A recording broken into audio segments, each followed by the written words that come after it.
Both offenses came out hot. Big hole up the middle and look out.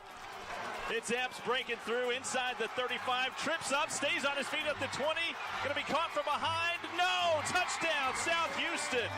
Canales along the left side, and Canales in for the touchdown. After getting a defensive stop, the Deer took their first lead of the game. Hayden Smith caught on the run in a one-play drive for the touchdown. Woo-wee. But the Trojans fought back. Comes back left, setting up the screen for Epps with blockers out in front. Look out, it's Epps inside the 30 at the 25, cuts it back to the middle of the field, breaks a tackle inside the 10, and Epps once again on third down. In the second quarter, the Deer Park offense exploded through the air. Smith caught in stride. What a throw by Settle. And just like that, Deer Park scores. Settle rolls far side, throws on the run, has another man behind the defense. It's caught! And he can walk it in. Mendoza, touchdown, Deer Park. The Deer took a 2-touchdown lead into the half, but South Houston wouldn't go away. Just going to go fade route towards the end zone. Jump ball, and it is going to be caught. Great individual effort for the touchdown. But the Deer pulled away with another 2 touchdowns to finish the game. The Deer went on to beat South Houston 49-28 and extend their record to 4-2. Tonight, Deer Park takes on the 3-3 Channelview Falcons here at Abshire Stadium in their 3rd district game, and it starts right now on the Deer Network.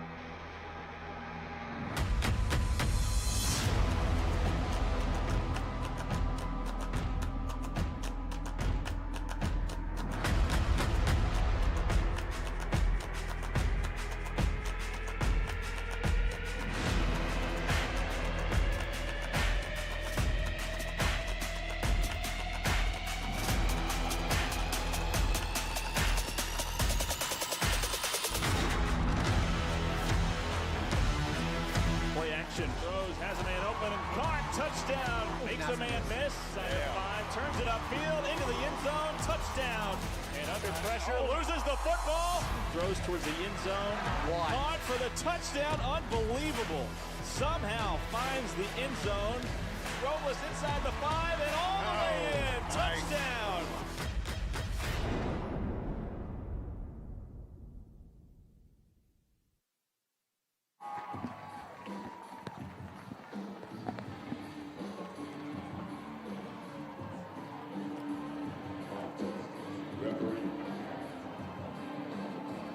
Welcome to Abshire Stadium, everybody. Just about set for kickoff. We're about 2.5 minutes away from getting going here between Deer Park and Channelview. Deer Park comes in 4-2 on the season, 2-0 in district here on junior high nights.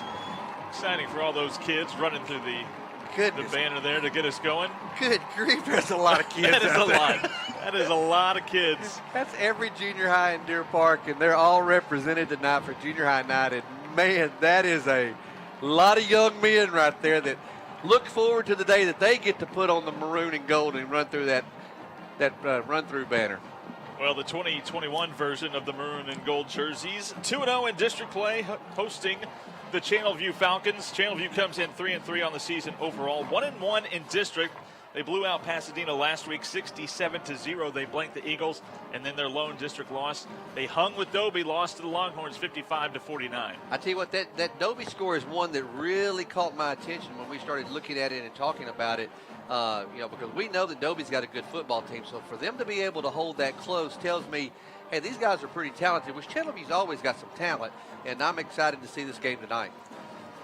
Deer Park and Channelview, they do have a common opponent so far this year. Deer Park and the Falcons have both played Clear Creek. Deer Park, of course, winning that one behind a strong second-half effort by Deer Park.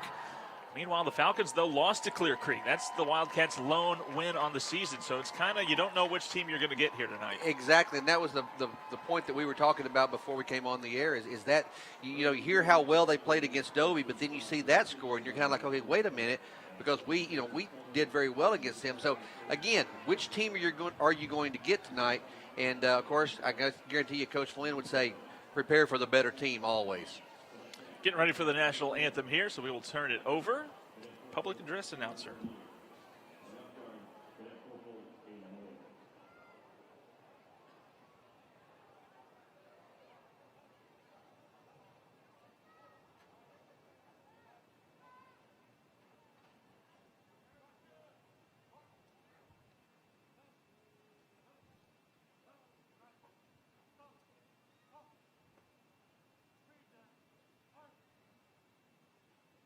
And now our national anthem.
And so Deer Park coming off that win last Saturday. They knocked off South Houston, but the Trojans hung tough for a while. But Deer Park, just too many big plays offensively down the stretch. Trojans unable to keep up. So it'll be a good test for this defense who gave up some big plays last week for them to try and correct that here moving forward against Channelview. Yeah, I think the biggest thing that for my takeaway from the game last week is that we just got to do a better job defending the receivers and not letting those guys get behind us. And so many times, sometimes we just give up some size, and you got to try to make up for that. And so they had some receivers that just kind of outmatched our guys from time to time, and they made some good plays on the ball and scored. So, again, we've got to try to correct that. And so, other than that, I think we're doing a really good – I think our defensive job is doing a good job. I think they're doing a good job getting pressure on the quarterback throughout the year. So, it's going to be fun to see, again, how how our defense plays tonight as well. And offensively last week, Deer Park, led by Teague Sedall, set a new career-high 5 touchdowns through the air. He was just lighting it up. A lot of big one-play drives in that win last week. Yeah, absolutely. That's the thing about it is there's no doubt our offense can score, and when Teague is on, he's on. I mean, he doesn't misfire very often, early on he was having some issues with receivers dropping some passes, but they've got a lot of that corrected, and like you said, had some one-play drives that have really have done well for us this year. So again, it's going to be anxious to see how we play against their defensive backs tonight. And here tonight, it is a salute to heroes. So we have some special honorary captains out at midfield for the coin toss.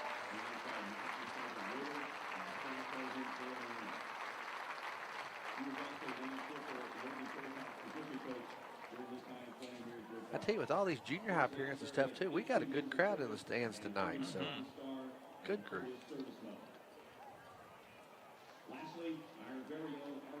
Deer Park 5-2 versus Channelview over the last 7 meetings, including a 45-25 win a season ago.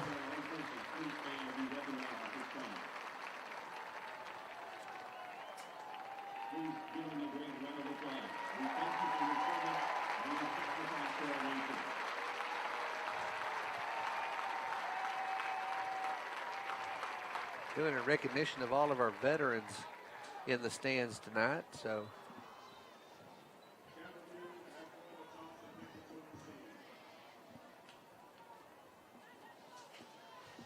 other games from around this district. Dobie, they just continue to roll. They blank Pasadena, so that is back-to-back huge losses for the Eagles. They lose to Dobie 70-0. The Longhorns continue to roll. And then another big matchup for playoff positioning for a couple teams might be sitting there on the bubble. South Houston, Pasadena Memorial. Big matchup for both of those teams. Yeah, I see those teams, looking for that third and fourth spot in the district, because I believe it's going to end up coming down because we got to take care of our business tonight, so I don't want to too far ahead.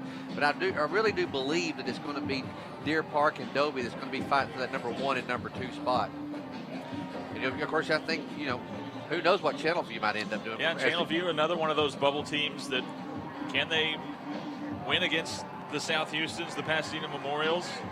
Can they play enough consistent ball down the stretch? Well, again, with that close ball game they had against Dobie last week, if they can hang in here with us, they've got to, they would like nothing better than to knock us off at our home stadium tonight and really position themselves well in that playoff picture. So Channelview won the toss. They elected to receive. So it'll be Kuza, the freshman, getting ready to boot this one away.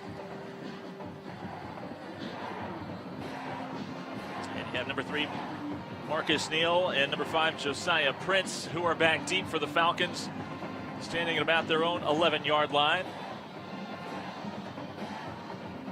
Good crowd on hand on a Friday night, and we are underway. High kick, and that is going to sail, take a hop at about the 18-yard line and out of bounds, so that will draw the penalty. Nothing like a yellow flag before you ever get anything started. Not even a second off the clock. We got our first penalty.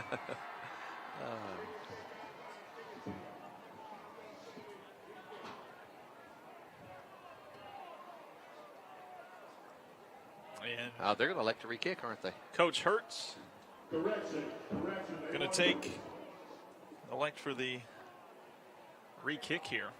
Coach Avarian Hertz probably had his most successful team back in 2015, led by his son. Maybe some folks have heard him, starting quarterback for the Eagles, Jalen Hurts. Chris, it's no secret. You know how big of a Cowboy fan I am, but just watching Jalen in that ball game, you're like, man, I still want him to do well. You want him to be successful, but no, I don't want you to because I want my Cowboys to win. But fun to watch. Empty backfield here on 1st and 10 from the 30-yard line. Charles, design quarterback draw, looking for some space up the middle. Not going to escape through the second level. Does take about a 7-yard gain as Shaper coming down from the safety position and making the stop. A decent run there on 1st down to keep the Falcons ahead of schedule.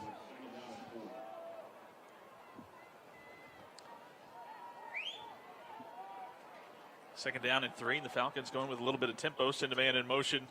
Hand it off up the middle. No keeper by Charles, trying to escape the grasp. And it was Dilly who wrapped him up from behind and would not let go, but it was enough to pick up the 1st down. I tell you what, that would fool me. I thought that he had handed that off, and he did. He kept it. Sure waited until the last second. Last possible moment.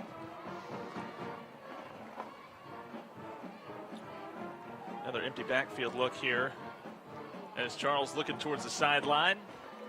1st down and 10 for the Eagles, or the Falcons rather, from their own 43. You got me talking about the Eagles now. I'm sorry about that. Charles looking left, going to fire that way on the hitch route. Pass complete and stuck down right where he caught it. Shaper makes the stop, but it was Prince who hauled it in for about a 4-yard gain. A couple of games ago, we were playing and we got into that arm tackling, trying to stop, slow somebody down to it. But then we came back and really started running through our tackles, and that was a prime example of that right there. Just run through the tackle, wrap the guy up, and bring him down.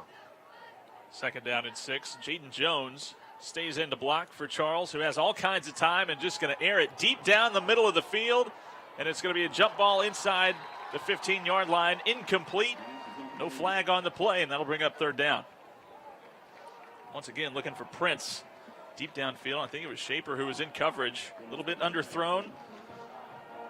And some hand contact going on, but it was on both sides, and so the officials decided not to throw any flags on either side. Let the guys play, and as you said, brings up 3rd down now. Prince, who's got some early targets already, he's going to line up in the slot to the far side of the field. 2 wideouts each side, bunched tight to the line. 3rd down. Charles looking left, comes back and overthrows that one into the Falcon bench. That'll set up a 4th down, and looks like the punting unit going to come on. So good stop there by the defense on their first drive. Yeah, and I tell you what, we were getting just enough pressure there from our defensive front that he couldn't get comfortable enough to make a good pass, and henceforth the reason why the ball floated on him. Hayden Smith back at his own 20. All right, Hayden, let's go ahead and return this thing. It'll be a high, short kick. Not going to get a chance to. And going to take a Deer Park roll up ahead to about the 45, so not a long punt at all. And Deer Park going to take over with prime starting field position for their first drive of the night. Yeah, it was already going to be a short punt as it was, but then, man, when it hit, it had a ton of backspin on it. Here's my golf reference. If I could get my iron shot with that kind of backspin, I'd be in business, baby, let me tell you. Of course, going into the wind a little bit, some wind coming out of the south. So Settle coming off that huge game last week against South Houston, and Argueta that we talked about had a huge game against the Falcons last year. Nearly tried to bounce it outside, but he's going to be tripped up right at the line of scrimmage. 5 touchdowns. I think he even crossed the 300-yard mark on the ground from what I remember. Yeah, he just had an outstanding game.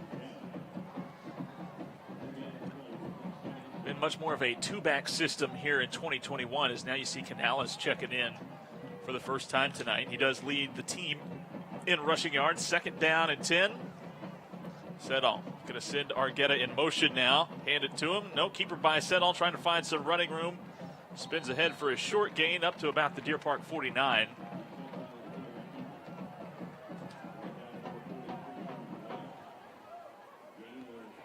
So Settle on the season, 72 of 124 through the air. Did cross the 1,000-yard mark last week.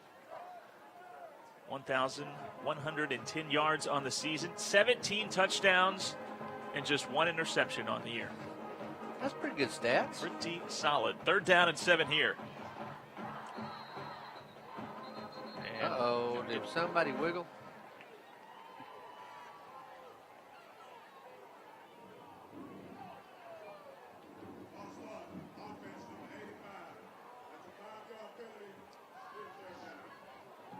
Calling on the tight end, Gavin Wow. Howard.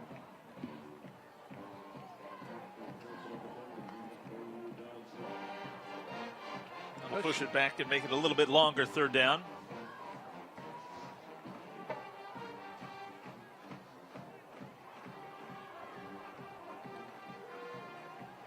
Third down and 12 after the penalty on Deer Park's first drive of the night.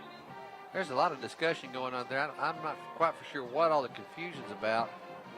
Now they're moving the ball back to the original line of scrimmage, and we're Yeah. going to get a herd of zebras meeting right about the midfield stripe.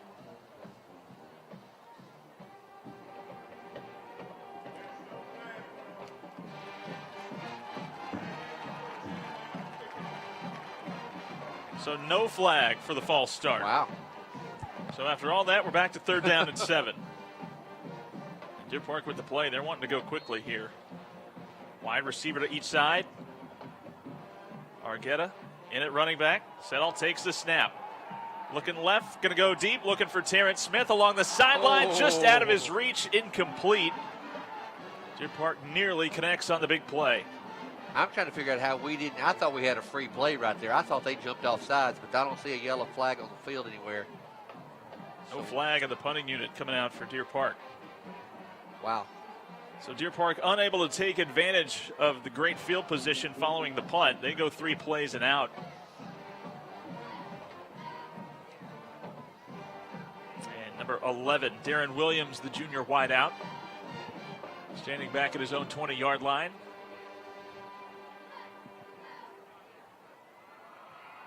Good punt. The wind at his back. Williams sent back at his own 10. That's a live football, and Deer Park going to jump on it at about the 10-yard line. First mistake of the night, and Deer Park takes advantage. Well, I tell you what, if you're going to call that, especially with those guys coming right down your throat, you have got to make that catch, and he didn't do it. And Deer Park had 2 defenders there, and they were just able to very quickly jump on that ball. Like Castillo, the one able to jump on it. But Darren Williams tracking backwards, trying to signal for that fair catch, and with that wind, was unable to haul it in. Went right through his hands. So Deer Park with first down and goal. You see Castillo jumping on it. Great coverage downfield. First down and goal. Ball spotted right at the 10-yard line. Canales in at running back. Now they're going to send Terrence Smith in motion. Hand it off to the big fellow, though, up ahead. Rumbles through the first tackle. And a short gain down to the 8. Boy, he barreled right through that initial arm tackle. Second down and goal. Park trying to capitalize off the muff punt.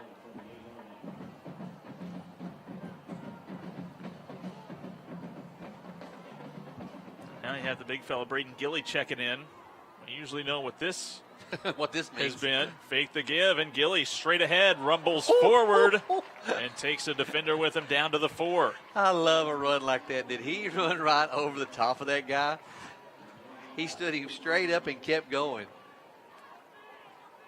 Yeah, and again, it's not like this is a secret. Yeah. I mean, we've shown. Every Watch time. this. Boom.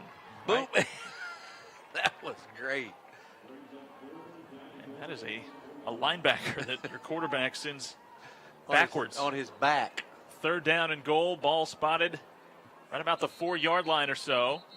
And whistles come in as Deer Park was trying to get to the line quickly after breaking the huddle. And I think the Falcons and Coach Hurt's going to take a timeout on a big third down play coming up. Well, got an opportunity here, and we talk about them all the time. You know, it's just game of inches a lot of times. This isn't a chance that you're going to be able to try to get the ball in the end zone early after a mistake was made. And so just got to try to capitalize on it right here. Deer Park comes into this one averaging 41 points per game. They give up just over 21 a game. Meanwhile, the Falcons, they give up over 32 points per game and averaging just under 38 points per game. So we are expecting a high-scoring affair here tonight. But listening to all those numbers, it makes it sound like we got an opportunity. Yeah. I'm just saying.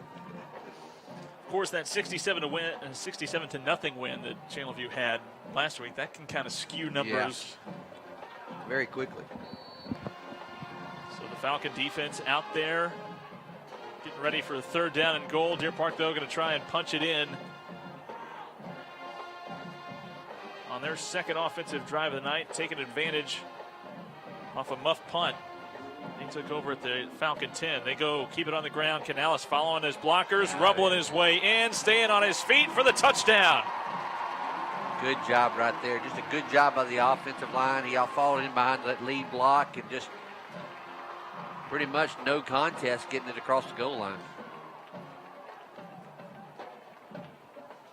Canales with his 6th touchdown on the ground gives Deer Park a 6-0 lead. And Anton coming on for the extra point. Anton 32 of 33 on point after attempts this season.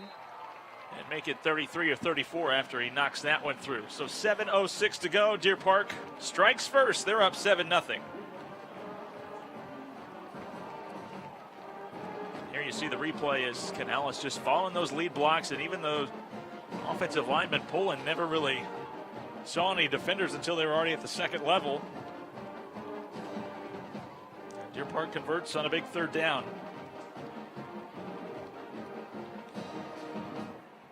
I like that. Good job right there. Again, taking advantage of an opportunity that we were given. Got the ball in the end zone. Good job by that offensive line. And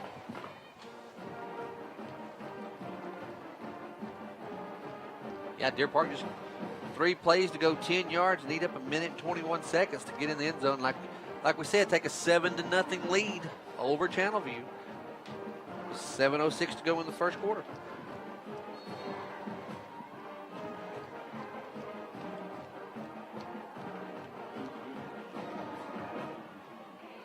So Prince and Neal once again back deep. Kuza. And it'll be Prince from his own 13-yard line. Going to try and bring it all the way near side, looking for some blocks. Tripped up from behind and going to be brought down shy of the 30. tackle there by number 25. And so Channelview now on their second drive of the night find themselves in a 7-0 hole. Yeah, Landon Sanders there, just a sophomore for Deer Park, able to make that tackle.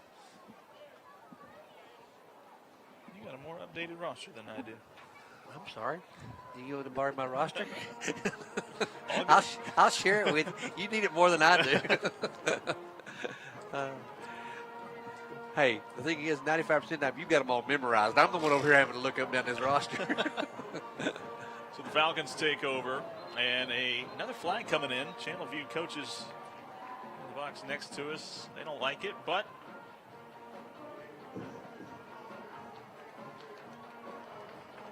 illegal formation. It's going to back them up. Well, I tell you, that's rough coming off of a time when you just, fumbled a punt, allowed your opponent to score, and then your first play out, you have a penalty. yeah, especially coming off, like you said, just coming off the sideline and having a substitution infraction. 1st and 15, ball pushed back to the 22. Charles again slips the screen, and look out, Neal is off and running, takes it up past the 35, and gets enough for the first down up ahead to the 39.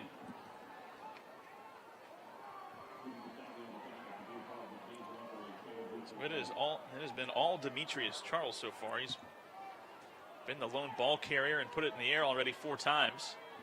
1st and 10 from the Falcon 39, and I'll hand it off finally here for number 20 Jones along the right side. Short gain up about to the 41.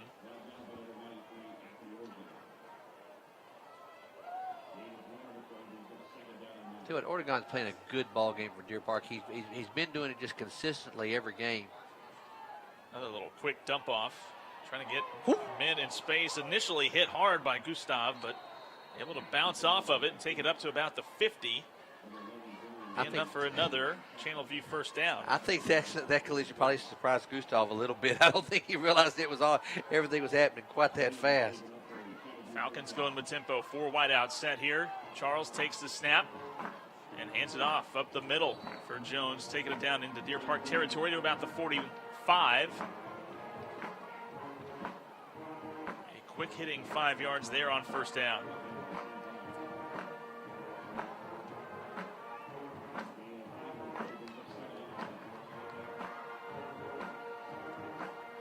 Jones in the backfield, standing to his right. 4 wide out set, 2 to each side as Charles takes the snap. Going to go long ball deep down the near sideline. Ball is going to be incomplete and batted out of the hands of number 3, Neal Shaper. He's having a good game so far, a couple stops, and gets a hand in there to bat that one away. Yeah, I tell you what, that was perfect timing by Shaper right there. The receiver was open, and I honestly thought he was going to make the catch. I thought Shaper was going to be late, but he picked up the speed, got there, and as you said, got a hand in there just as the ball arrived and was able to break it up.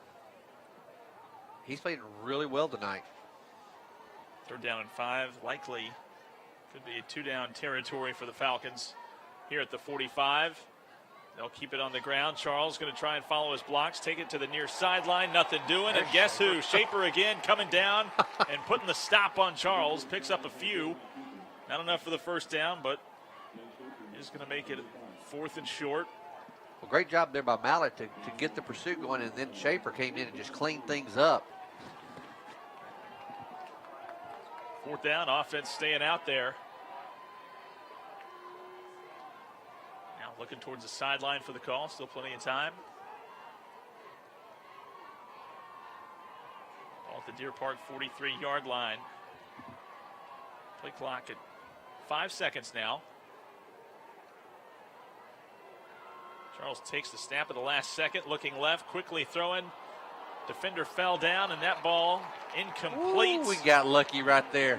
Shaper knows it too. He got his feet tangled up with the receiver and fell down, and that receiver was wide open.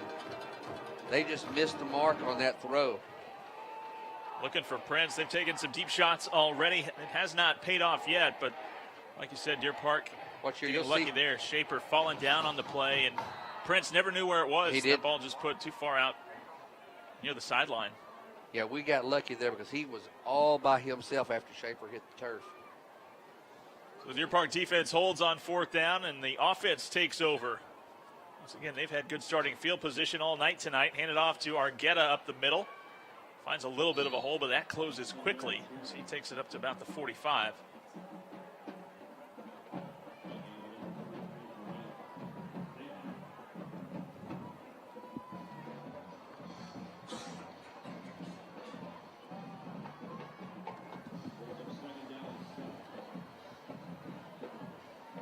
Settle. They'll send 2 wide receivers to the near side of the field. One split out to the far side, and Settle play action. Looking left, going for the corner route, has a man. It's caught at the 35 and taken down inside the 30. Complete to Terrence Smith for the first down. I tell you what, that's a great job by Terrence Smith, too, because in all honesty, they had him by the jersey and kind of pulled him back just a second. Right when he gets ready to break the cut, we may see it here on the replay. Going with some tempo now. First down and 10. Ball down to about the 27 or so. Wide receiver to each side. Pistol set. Argueta the deep back. They'll go play action. Settle now escapes the pocket, looking for somewhere to go, and he's just going to air it deep into the Falcons bench. He was looking for Argueta on that wheel route. Yep. And then when it wasn't there, had to just tuck it and throw it away. Yeah, good decision there. Don't try to force anything.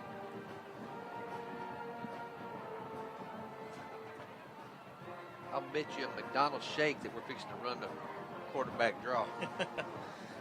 I'm just saying. Gilly has come on. Gilly and Canales in the backfield. Now they're going to send Argueta in motion. Keeper by Gilly. Going to try and get a push from his offensive lineman. Picks up a few down inside the 25 to the 24. Still waiting for probably down near the goal line, just a little jump pass or something from him later on down the there's going to be you're exactly right. There's going to be a time that we're going to change it up. 3rd down and 6. Settle with 2 wideouts to each side.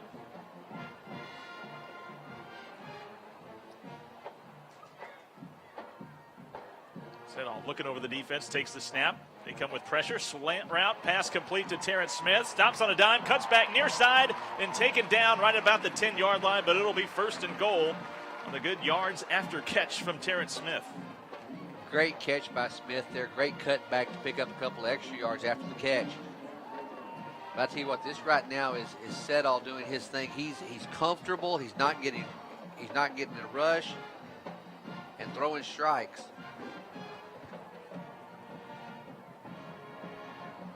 Handed off to Canales. He rumbles his way and dives forward down to about the 3.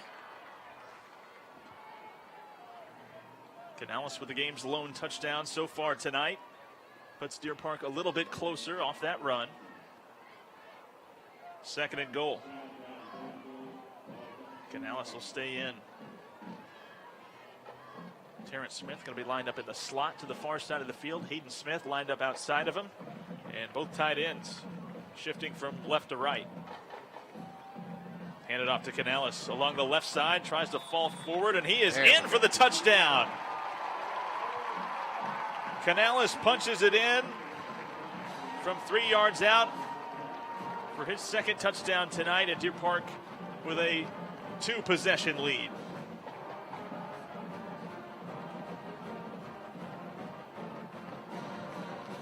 Once again, good run by Canales, but I tell you what, give some more credit back to that offensive line. They're just doing a good job of dominating and controlling, getting a good push where Canales can get in there behind them and find those little creases that he needs to get into the end zone. Good snap, hold is good. Kick is through the uprights, and it's 14-0. Deer Park leading Channelview here with under 2 minutes to go in the first quarter. Boy, contact made, but even brought the shoulder, still managed to fall forward. Touchdown run number 2 on the night for Canales. Yeah, number 2. Deer Park only going using 7 plays on that drive, going 58 yards, 2 minutes and 38 seconds to make this a 14-0 ball game. A couple of completions to Terrence Smith on that drive. In fact, the only yards through the air so far tonight have gone to Mr. Terrence Smith. 2 catches for 43 yards.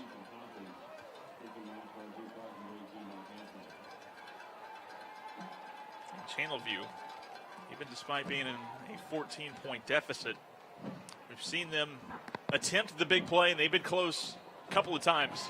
Yes, they have. Yeah, this thing is. I mean, I like 14-0 with a minute 55 to go in the first, but hang on, we got a lot of game to go. Caught about the 20 for Neal. Finds a crease down the 30, 35. Breaking tackles up ahead to about the 40 before Joe Martinez cut out his legs. And the Falcons going to take over some of their best starting field position tonight. Start this one at their own 43.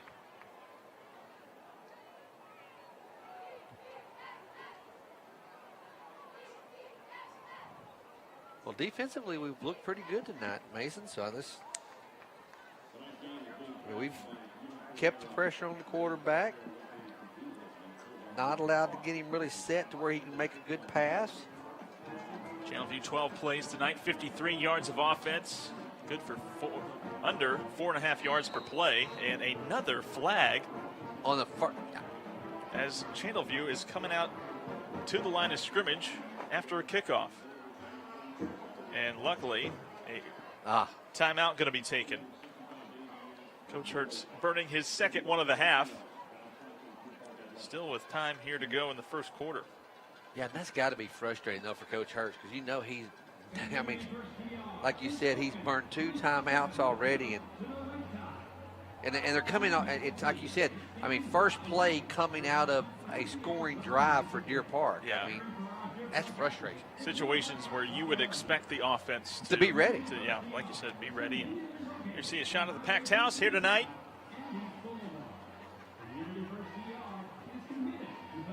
Hampshire Stadium. You might even be able to see us in there. There we are. Do we wave? Do we wave at the camera?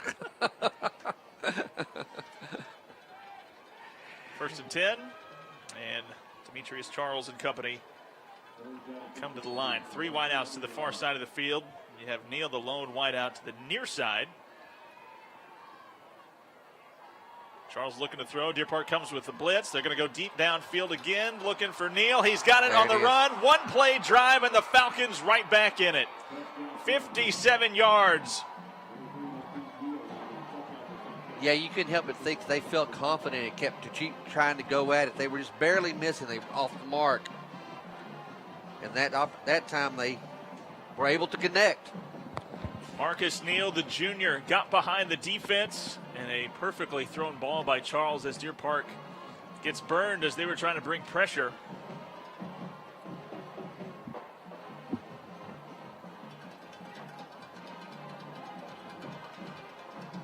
Good snap, but the PAT going to be blocked. Deer Park going to jump on it in the end zone, so the score going to stay at 14-6 after Deer Park gets a hand on the point after attempt. Mancina had his extra point blocked, but here you see the replay of the touchdown. Good clean pocket. He just drops it in. Marcus Neal, 57-yard strike. Didn't take long for the Falcons to get right back in it. Yeah, Neal just able to get behind. I think that was number 23, Martinez. Martinez, yeah. See, there you go. See, I'm having to look at the list. You remembered it. Well, these corners last week between Martinez and Hiller, they were getting picked on a lot. A lot. That's probably why you've seen Channelview go for so many deep balls here early on. They came close on a few of them earlier this quarter, but now they finally find pay dirt with it, and it paid off. Deer Park making some switches over there on the kickoff team. Hayden Smith now standing on the numbers far side of the field. He and Terrence Smith were swapping places, but a high, short kick. Fair catch signal for and made. Reed Mallett, the sophomore linebacker, getting underneath that.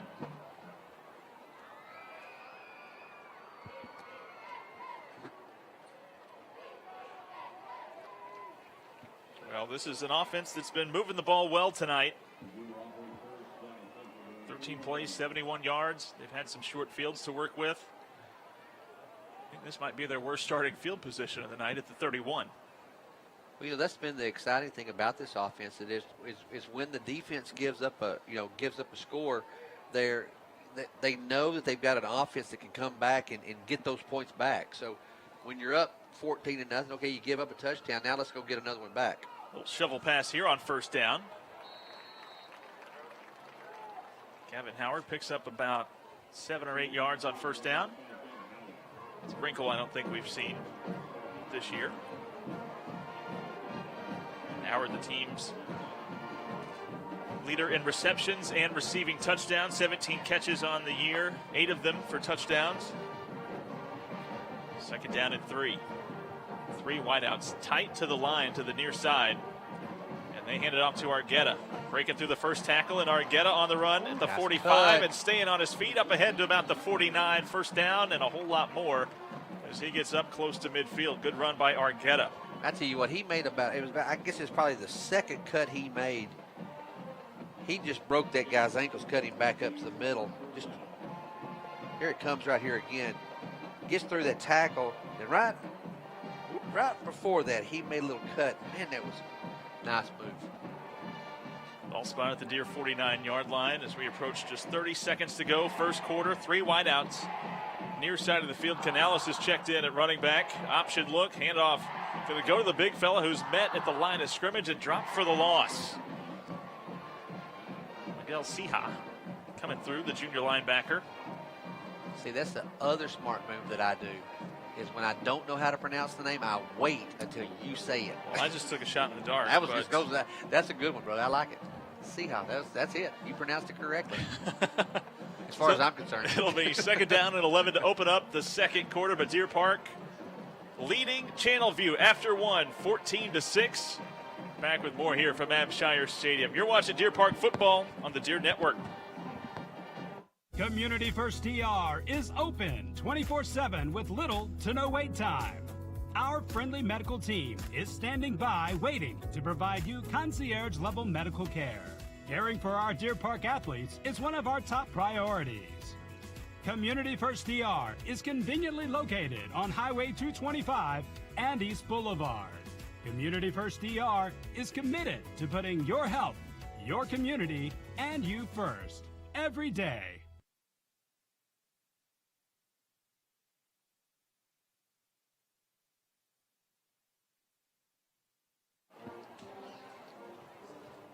Good Friday evening, everybody. Thanks for tuning in to Deer Park football. Take it on Channelview. The Deer 2-0 in district, hosting the Channelview Falcons, who come in 1-1 in district. One of those bubble teams trying to get those close wins and fight their way into the postseason.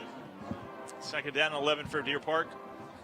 Send Hayden Smith in motion, but a keeper by Setall up the middle, spinning his way down to about the Falcon 45. Good looking run from the quarterback. Saying, see, Coach, Killian, the only quarterback that can run. Setall is third on the team in rushing. Coming into the night, 48 carries, 134 yards, but does have 4 touchdowns on the ground as Deer Park quickly to the line here on 3rd down and 4. They're going to pitch it near side. Canales looking for a hole, cuts it upfield, takes it down inside the 40. It'll be enough to move the chains.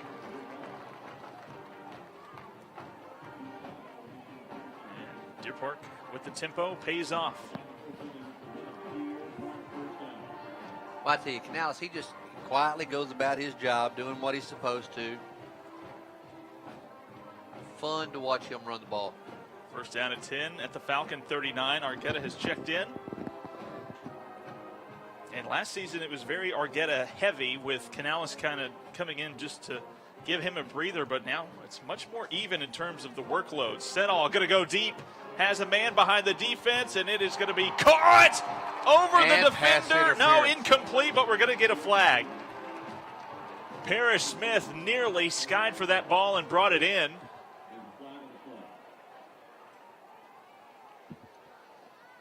Buchanan, the defender, going to be called for the pass interference here. I thought he caught that for just a second. I think he had it at least for a moment there.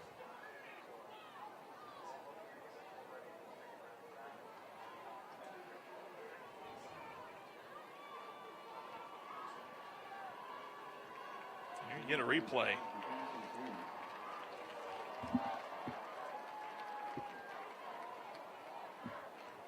I guess he never had control of it, but Sure looked close from up here. sure did.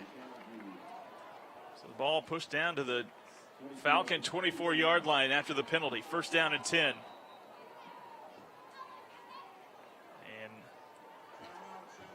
And Channelview going to burn their third and final timeout here with 10:45 left to go in the second quarter.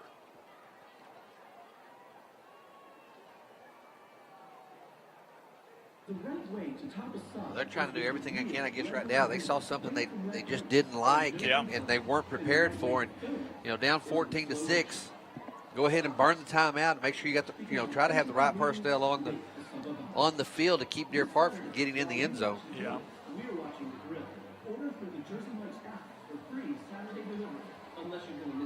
So an update from over there, just a few miles away. Veterans Memorial between Pasadena Memorial and South Houston. Mavericks and Trojans tied at 7 late in the first quarter. Rayburn with the week off.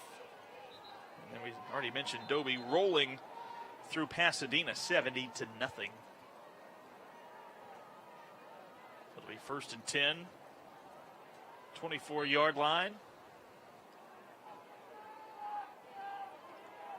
Parrish Smith in the slot, who nearly made that spectacular catch a few moments ago. He's lined up along the hash mark, top of your screen.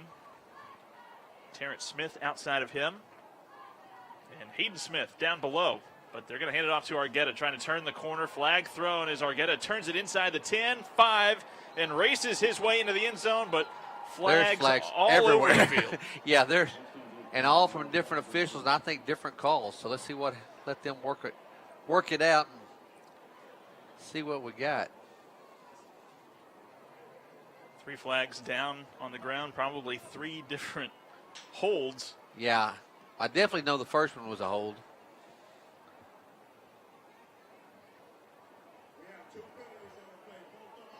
Wow. Oh.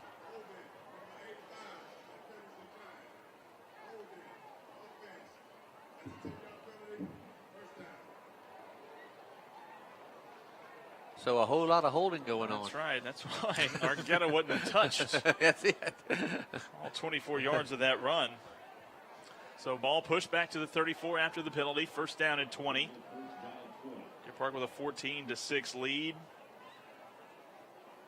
Trying to respond after Channelview just scored on a one-play drive their last timeout. Fake the give to Argueta, fake the reverse. Set all the time. He's going to go deep downfield looking for Terrence Smith again. A lot of contact down near the goal line, incomplete. No flag as it was Neal in coverage. Good effort by Terrence Smith. Already with a couple big catches tonight. That one just out of his reach. And I tell you what, you got to be careful right there. Neal gets his head turned around on that ball. He's apt to pull it down. Yeah.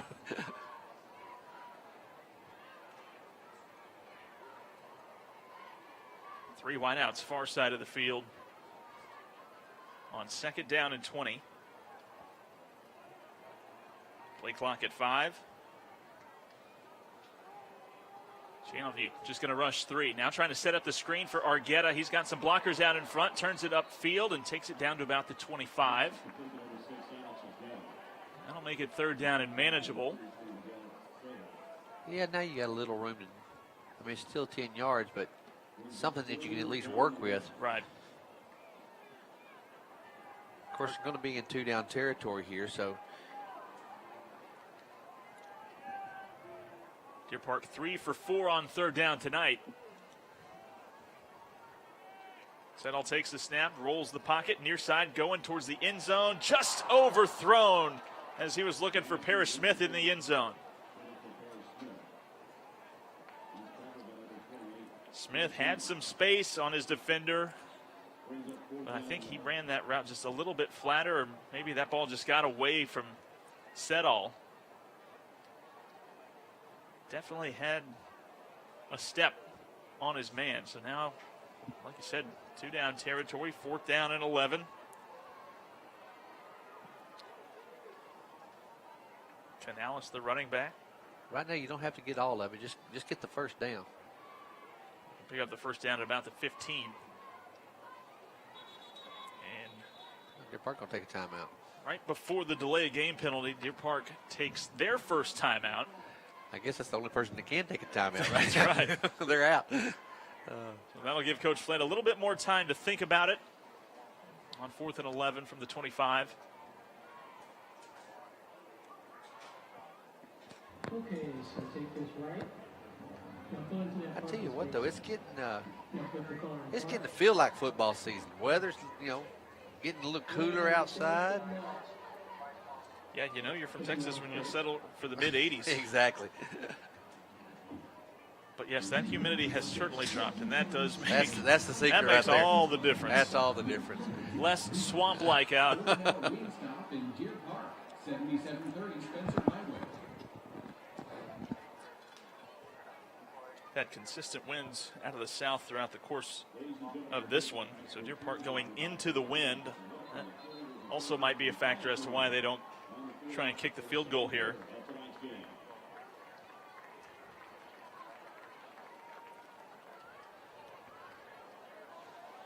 Yeah, I know it'd be nice to get the touchdown right now, but I just want us to pick up the first down. Not be quite so worried about the touchdown. So 4th down, offense goes back out. 4 wideouts, 2 to each side. Parrish Smith in the slot, top of your screen. Next to him, Terrence Smith. And you have Gavin Howard in the slot to the bottom. Hayden Smith lined up outside of him. Channelview comes with some pressure. Avoids tacklers. Now going to air it downfield. Pass is going to be incomplete. Oh, he had it for as just a Howard second. had it go in and out of his hands. Great hit put on by the defender to knock that ball loose. Would have been enough for the first down at about the 10, but instead incomplete, and the Falcons defense holds. Yeah, that was a great hit right there at the end by, I think it was number 11, Williams.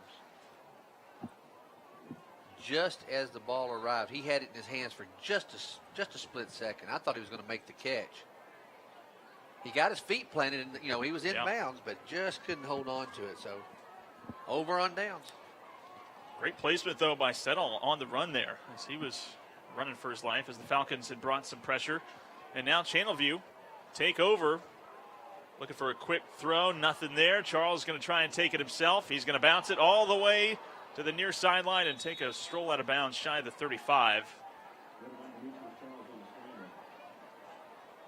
Well, Might be enough for the first down, but he had enough room. If he had realized where that first down marker was, he could have just turned upfield just a little bit, probably picked up that extra 2 yards to get the first down, but didn't happen, so going to bring up second. Bryce Parker, junior running back, checks in, and he's going to get the call here. The big fella going to be brought down. I don't know if he got enough for the first down. No, he's going to have to get past or right at the 35, and they've got him marked just short of the 35. Boy, he looks like a load. Yes, he does. I'll keep him in on 3rd and short. Keeper by Charles, though, breaks through second level, and Charles, look out, forget about it. Charles going to take it all the way for the Falcons touchdown, and just like that, Channelview 2 points away from tying things up.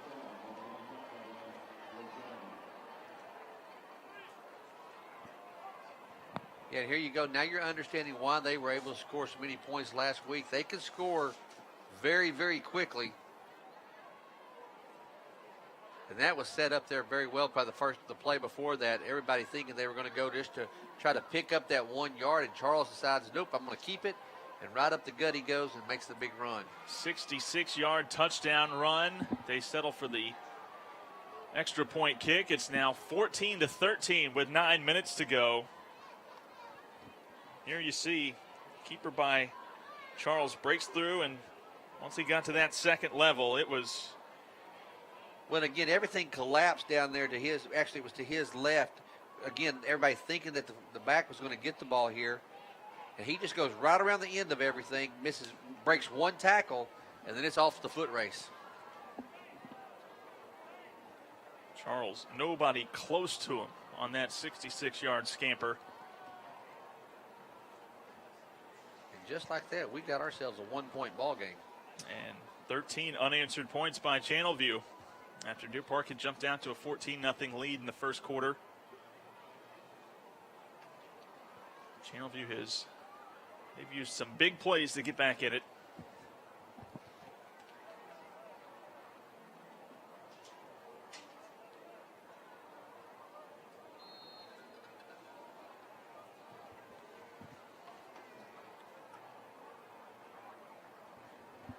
Gregory, the deep man for Deer Park, back at his own 10. Not going to get a chance here. Is this one high and short, fielded by Hayden Smith at his own 21. Looking for a crease and nothing doing there. Great coverage downfield by Channelview to bring down Hayden Smith at the 31. Again, we called his name a minute ago. Number 11, Williams, was there to bring Smith down very quickly. And so here we go. Let's see what we can do offensively again.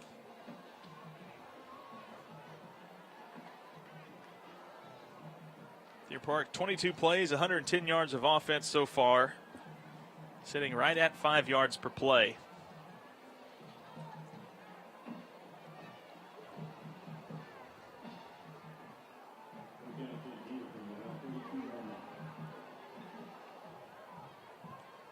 First down and 10 from their own 32-yard line. Argueta, the running back. Handed off to Argueta along the left side. Both hands on the ball as he takes it up past the 40, just shy of the first down at the 41.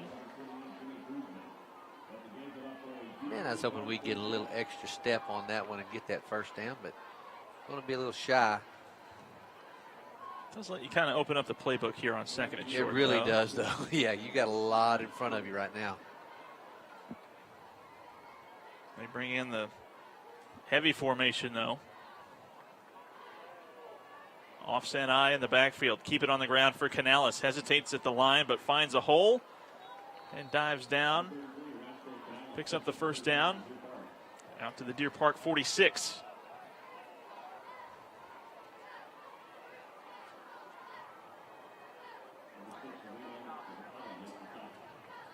And just so many different players that Deer Park rotates in. So many different formations.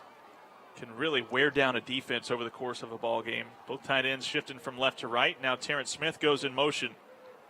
They'll keep it on the ground, though, for Canales. He's going to try and bounce it. And he's going to fall forward, spun down at about the 50.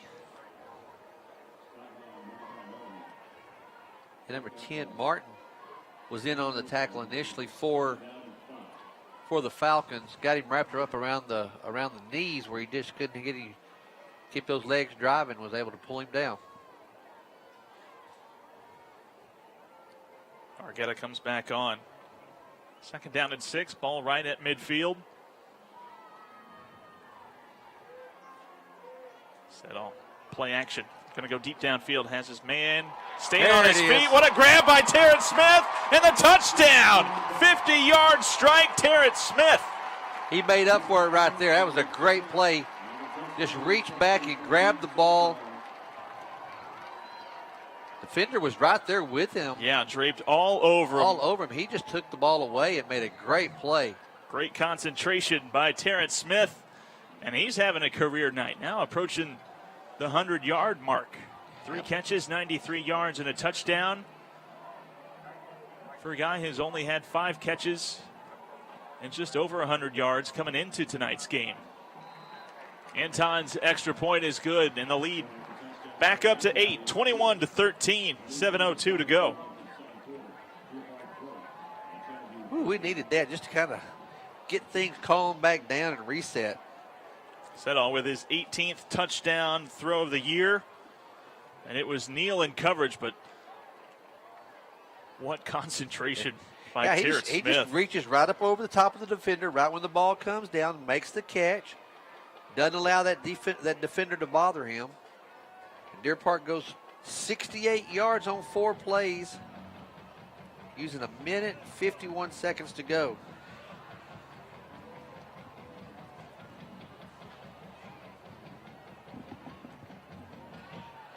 Settle now 5 of 10 on the night. Settle on. Try and go too quick, and that tongue just doesn't want to keep up sometimes. 109 yards to the year now for the senior. Got his first touchdown of the night, and we knew we were going to see some offensive fireworks. So this is about on par for what we were expecting.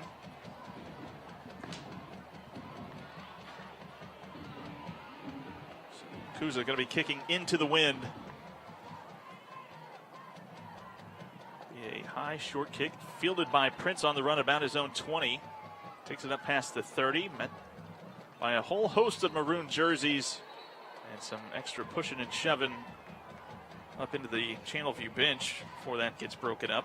Yeah, the referees have stepped in on that one and said, nope, y'all aren't doing that. Go sit down. Go have a seat. So Channelview going to start this drive just shy of the 40 as we go back and forth here in the second quarter. I tell you, the way he fielded that kickoff right there, that's one of those things that you're committed. When you're running straight forward, wide open to catch that, if you don't catch it, it's a bad day. Those always make me nervous too, because it always seems those, if they break through that first level, it's off and running. A good coverage downfield by Deer Park. Falcons start this drive at their own 38. Charles just going to dump it off quickly for his man out of the backfield. Stuck right at the line of scrimmage. There was Ruiz coming in and stopping that one before it got started.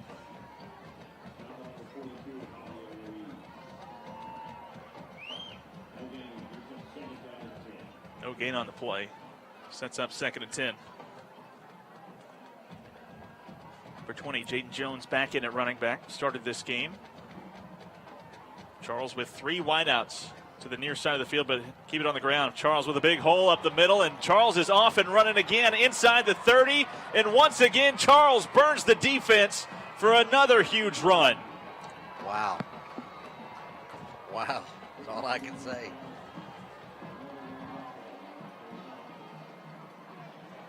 I tell you what, you let him get in the open field, he is fast. Secondary nowhere to be found, and it was just 2 corners trying to converge on him and unable to catch him. Charles having a huge night tonight. 150 yards on just 6 carries to go along with 2 touchdowns. And the extra point is good. Falcons, though, still trailing by a point. As Deer Park and Channelview trading touchdowns here over the last couple of minutes.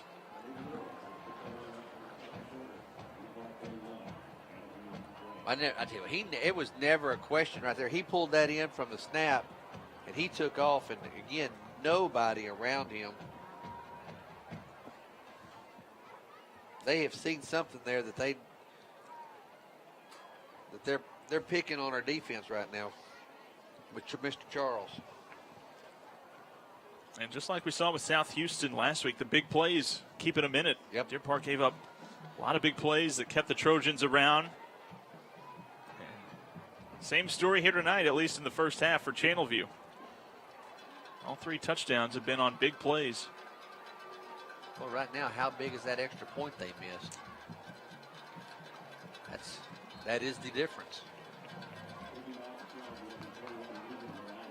6:09 to go in the first half, 21-20. Deer Park with a narrow lead.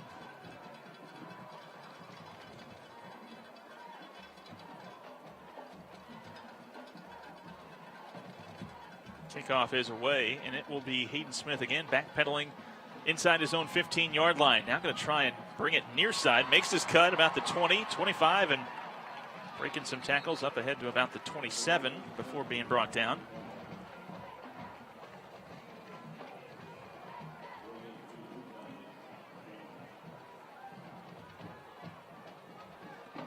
Now, we need one of those long, sustained drives right now. Eat up 6 minutes on the clock. Let me map this out for you. Okay. Just Long sustained drive, eat up 6 minutes on the clock, score. We'll give him a couple of minutes, but or maybe a minute. I'll give him 5 minutes. Okay. They're going to keep it on the ground. Parrish Smith on the jet sweep tries to turn the corner, follows his blockers along the left side. Not a whole lot there, just a short gain. But most importantly is, you hear me say all the time, who gets the ball starting the second half? That's right. Channelview won the toss. They elected to receive to start this game, so Deer Park will start the second half with possession. 2nd down and 8.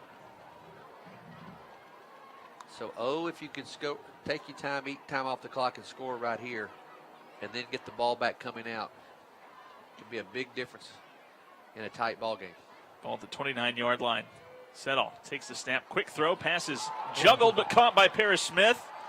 And takes it up past the 45-yard line for the first down. Had to catch it a couple times, but able to finally haul that one in. But he did it.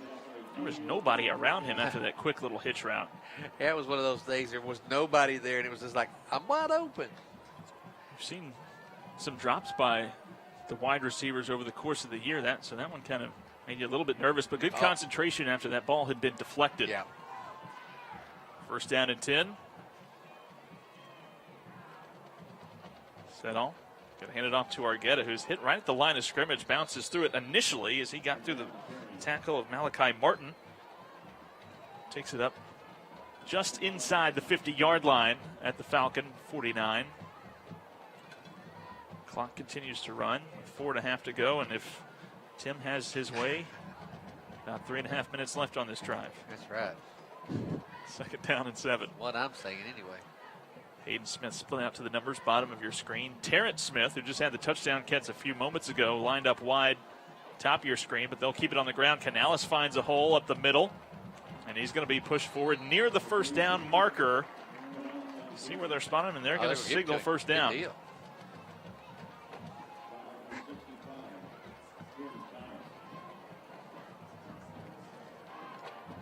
Ball at the Falcon 42 as Deer Park makes some offensive personnel changes. Josh Mendoza checking into the game. He had a long touchdown catch last week. And now he's going to check out as they're going to bring Argueta back out onto the field. And split him out to the top of your screen. So both backs on the field for this 1st down and 10 play from the 42. Fake the give to him. Settle going to try and find a hole up the middle. Takes it down inside the 40 to the 39.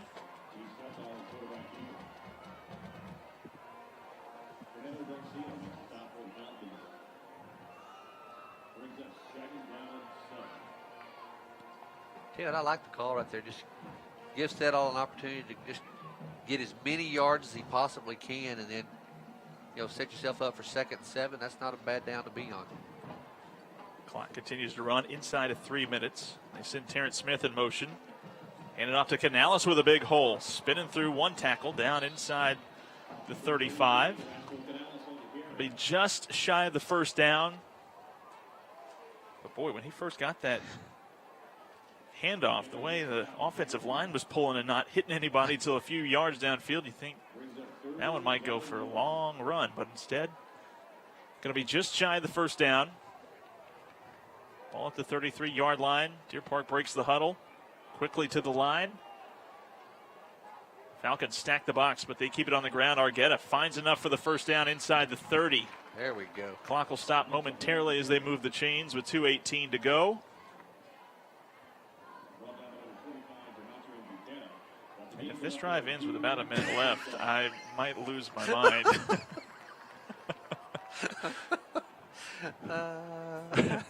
You're watching that clock, aren't you? You're watching that clock. Deer Park does have 2 timeouts to go. 1st down and 10. Tight end shifting from left to right. Argueta, the running back. He'll get the call. Big hole along the left side. Going to stiff arm a defender, taking it down inside the 15 and goes out of bounds. I think he got a face mask at about the 12. And I think it's going to go against Deer Park from what that official signaled. Now wait a minute.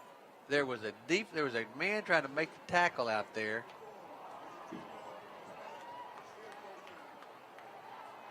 What did he call? I missed it.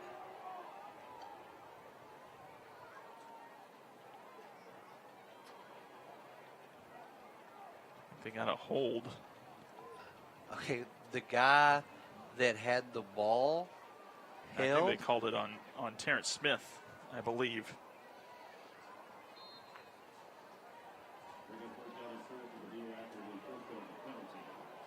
Yeah, So the hold was on Smith up there. Okay, I got you. So first down and 4 as the hold occurred downfield. Keep it on the ground. Big hole. Canales bouncing it near side inside the 15 and thrown out of bounds inside the 10. That'll set up first and goal. Canales picks up the first down and a whole lot more, setting up Deer Park with a goal-to-go situation. Nothing fancy about this one. Not at all. Oh, there you see 25 Buchanan coming in with the sharp angle and then just misjudged it and allowed Canales to bounce it to the outside.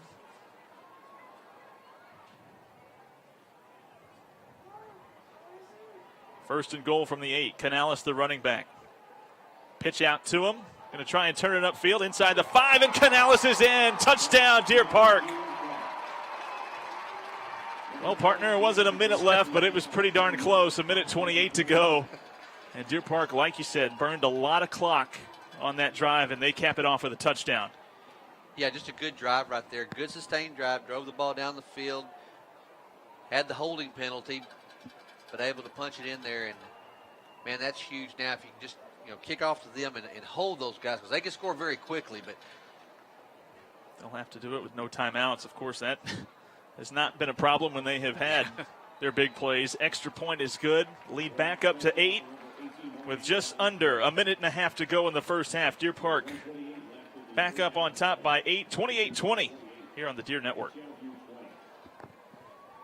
no, it's nice and gave them a minute back. So good job, though. Good. Great blocking downfield, as there was nothing but arm tackles that were trying to bring down Canales, and that didn't go work. Unable to do it. Runs right through it and finds the end zone. Third time tonight.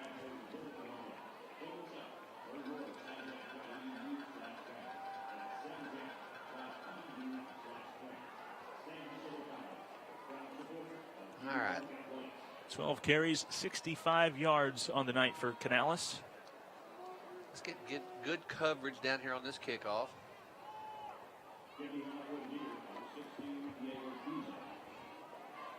Cruz are going to spot the ball on the near hash mark. You have Prince and Neal, who have both had some big plays tonight. They are the ones back deep inside the 15-yard line.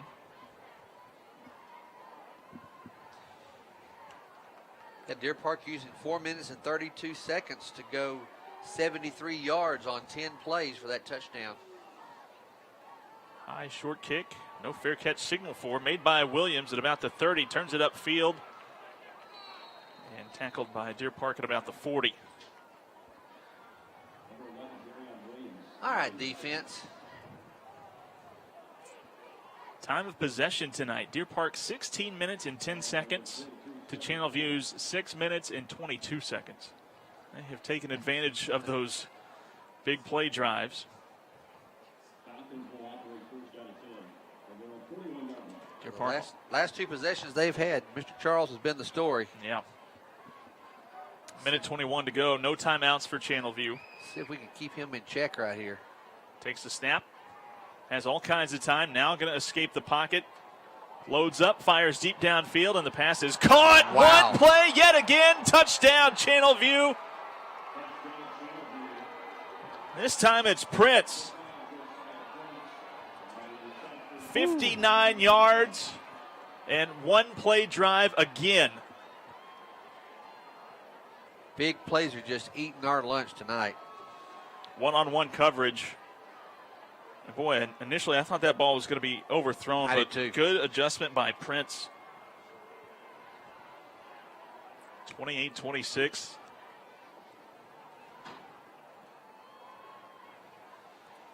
Extra point through the uprights. And Channelview just refusing to go away. Deer Park only rushing 3. They dropped 8. Wasn't enough. Should have took that minute back from them. Yeah. And well, 28 seconds if we left with that, they're still going to score. Wow. Well, Deer Park with 2 timeouts. See what they can muster with a minute 11 to go. Yeah, I tell you, I mean, again, Deer Park can strike just as quick as they did, and especially if we get a good return right here, set yourselves up to punch it in the end zone one more time before going in at half. Falcons with 21 points this quarter.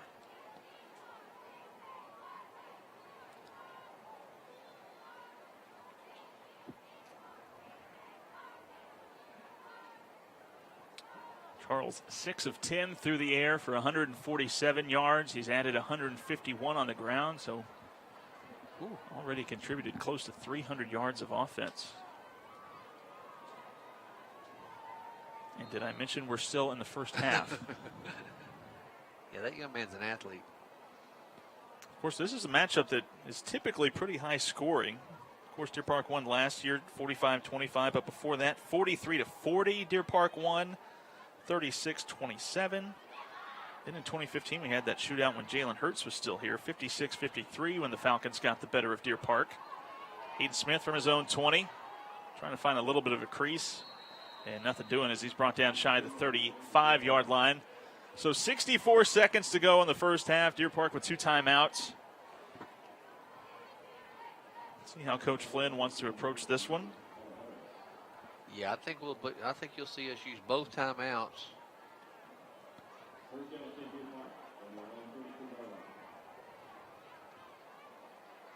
Falcons, after that slow start, now averaging over 16 yards per play. Man, we got everybody spread out, don't we? Empty backfield look for Settle on 1st and 10. Settle with time. Falcons only rush 3. Now Settle breaks the pocket. He's going to take it himself up ahead to about the 40. Called a gain of about 7 on 1st down. Does take the clock inside of a minute with 56 seconds to go. Yeah, but getting out of bounds like he did saves those, saves you from having to use that timeout. Stops the clock. Offense getting to the line quickly on 2nd down and 3. Channelview look like they're going to potentially bring some pressure on Settle here. I think they're fixing to bring everything we got. 2 wideouts, top of your screen. Settle takes the snap. Argueta stays in the block. Great block by the running back. Pass complete to Hayden Smith for the 1st down. Up ahead to the 49. Yeah, all of that right there is on Argueta. If he doesn't make that block, Settle gets his clock cleaned. But nice block. Clock continues to run. 45 seconds and counting. Settle, quick throw. Far side of the field, complete to Terrence Smith. Breaks through a tackle, picks up the 1st down and more. Terrence Smith is on the run along the far sideline and thrown out of bounds inside the 30. Terrence Smith. Tell you what, our guys are using the sideline right now to their benefit, not having to burn the timeouts, getting out of bounds, and stopping the clock. Yeah, Deer Park has not had to burn a timeout yet on this drive. Still with 2 in their pocket, 36 seconds to go. 1st and 10 from the Falcon 27. Man, at this point, you're just trying to get points. If we get in there close enough even for a field goal. Set off, play action. Now looking, has a man wide open inside the 10. Caught by Gavin Howard, touchdown! What a reach back to grab that over his back shoulder and bring it in to make the touchdown. Great catch by Howard. Howard with his 9th touchdown grab of the year, and we go back and forth here in this 2nd quarter. Now, you want to talk about a prize fight. That's what we got going on right now. It's punch for punch. Anton, extra point, up and good. Lead back up to 8. And with 28 seconds to go. There's that 28 seconds. There you go. You're going to replay as Howard just leaked out. Nobody picked him up. And it looked like that defender was going to try and undercut that ball, but Howard just going to box him out.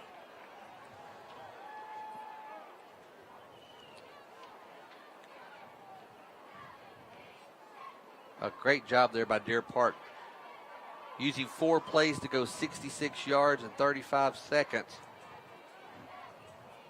The 27-yard TD pass to Howard with the great catch.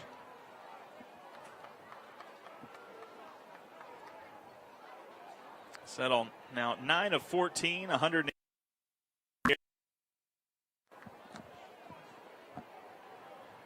I'm going to tell you what, He might Mason, not be done. This 28 seconds is a lot of time for these guys. Channelview, they have taken advantage of some one-on-one coverage already in this first half for some big plays to keep them in it. 35-27. Truza fielded by Prince on the run at his own 25, looking for a hole. And great coverage downfield, stopping him before he got to the 35-yard line.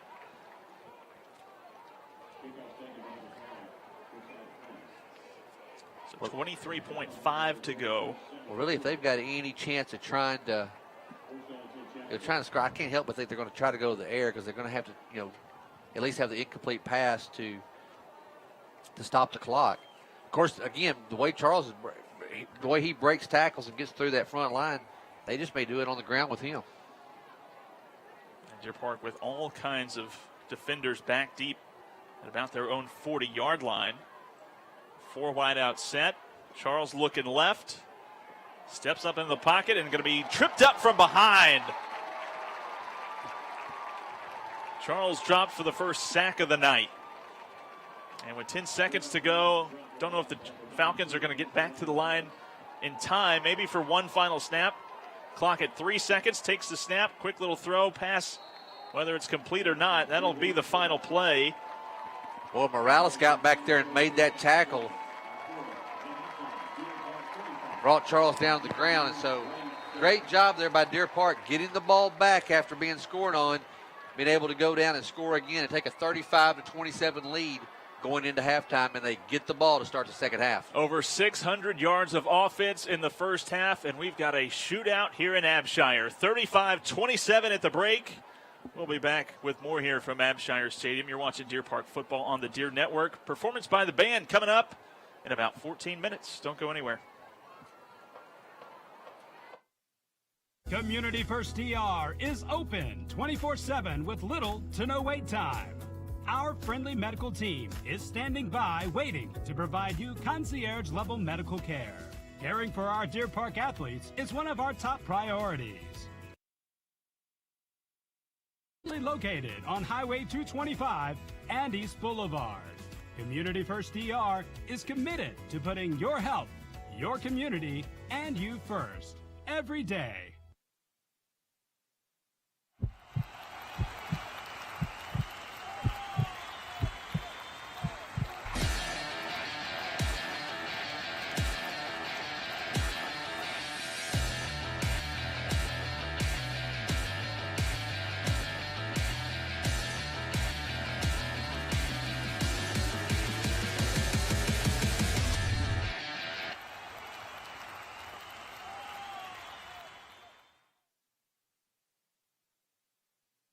Okay, so take this right.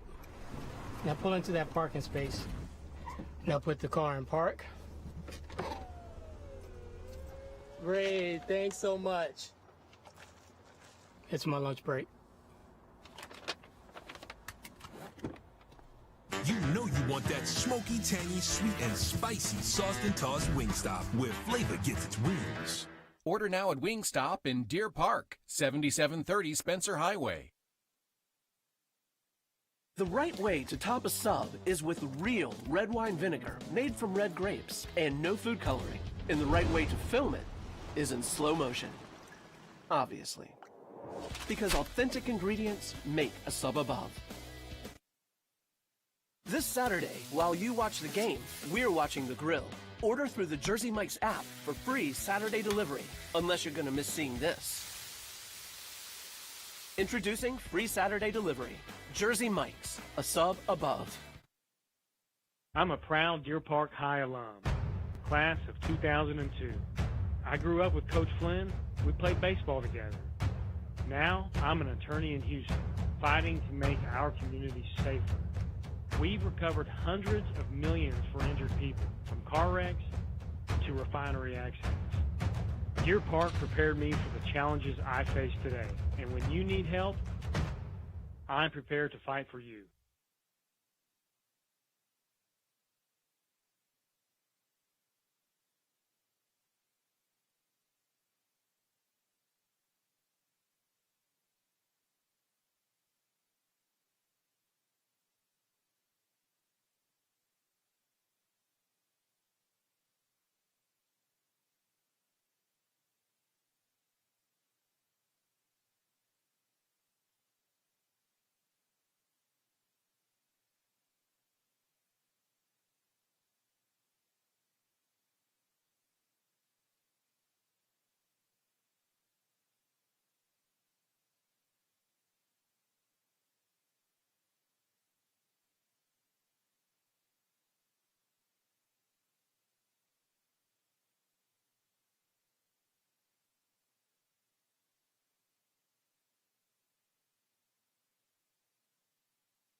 Presenting the 2021 Deer Park High School Marching Band.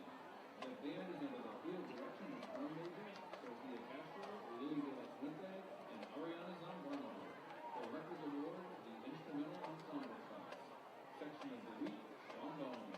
Color Guard Members of the Week, Lainey Hill and Melanie Lopez. Outstanding Officers, Larissa Dixon. Tonight, for your halftime entertainment, the Deer Park Band performs music from the 2021 marching show, Born to Run.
All right, the Deer Park Band wrapping up the halftime show here from Abshire Stadium. We're getting ready to start the third quarter here, and what an explosive first half we had. 35-27.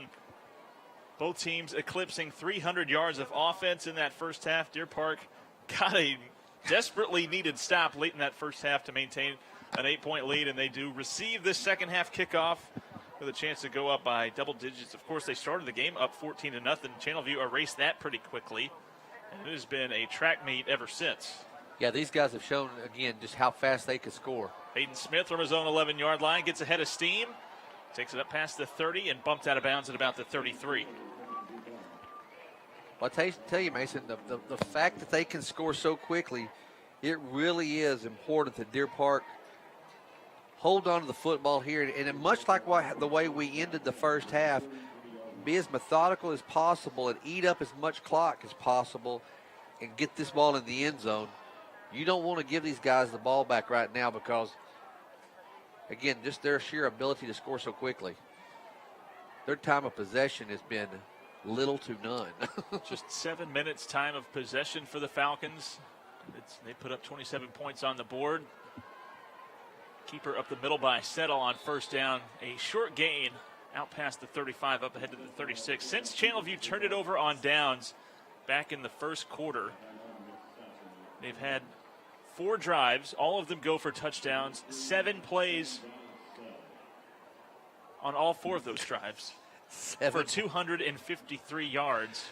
7 4 plays touchdowns on 4 possessions.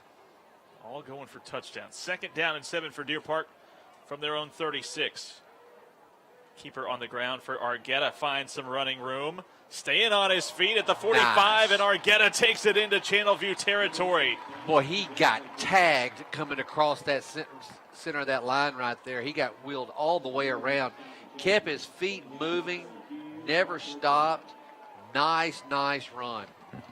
Argueta with his longest run of the night goes for 17 yards.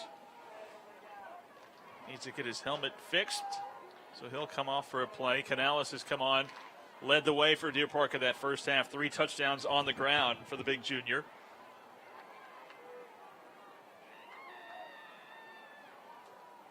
And they give it to him on 1st and 10. Stacked up in the line and dropped for a loss. Great job by Cameron Richardson.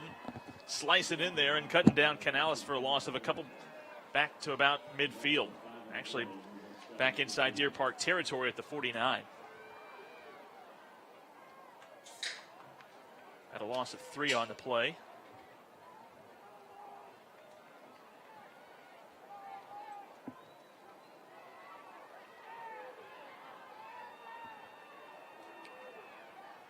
Second down and long. Settle takes the snap. Taking a deep drop, setting up a screen, hit right as he caught it was Argueta and dropped as Martin, the linebacker, had that one read all the way. And Deer Park going backwards. Yeah, right now their linebackers are doing an outstanding job of reading things for us. And they are just, they're bringing the pressure, bringing the heat. Right now, Channelview's winning this battle on this first drive for Deer Park. 3rd down and long. Deer Park needs to take it down to the Channelview 37 to move the chains. Settle rolls the pocket. Fires. Pass complete to Hayden Smith. See, they're going to mark him about the Channelview 47. So back to about the original line of scrimmage. That's going to bring up 4th down, but we're going to. Offense stays on the field. Yeah. We have seen Deer Park quick kick in situations like this. Nobody back deep as Channelview brings the defense all within about 10 yards of the line of scrimmage. And Settle going to try and boot it away. Just a high short kick, but does take a Deer Park roll. So going to bail out Deer Park a little bit inside the 25. Sure, Settle would have liked to get a little bit more on that one, but Deer Park roll helps them out a little bit. They're going to spot it at the 23. So Deer Park unable to capitalize on their first possession of the second half to extend that lead. And Channelview going to take over, down by 8. Yeah, so this plays, Now then, the defense for Channelview did exactly what they needed to do, not allowing Deer Park to score here. And this quick scoring offense of Channelview takes the field for their first possession in the second half. Demetrius Charles, the quarterback, doing it all for the Falcons. 6 of 11 through the air, 147 yards, 2 touchdowns. He's also run for over 150 yards. Added a couple more scores on the ground. Takes the snap here, hands it off to Jones on first down, who is met before he can even get back to the line of scrimmage. Luke Webb, the sophomore, along with several maroon jerseys, leading the way. They're going to credit Jones with about a 1-yard gain.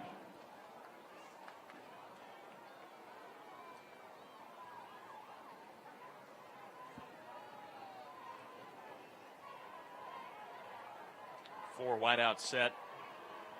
3 to the top of your screen, but they're going to fake the give. Charles, the keeper, met.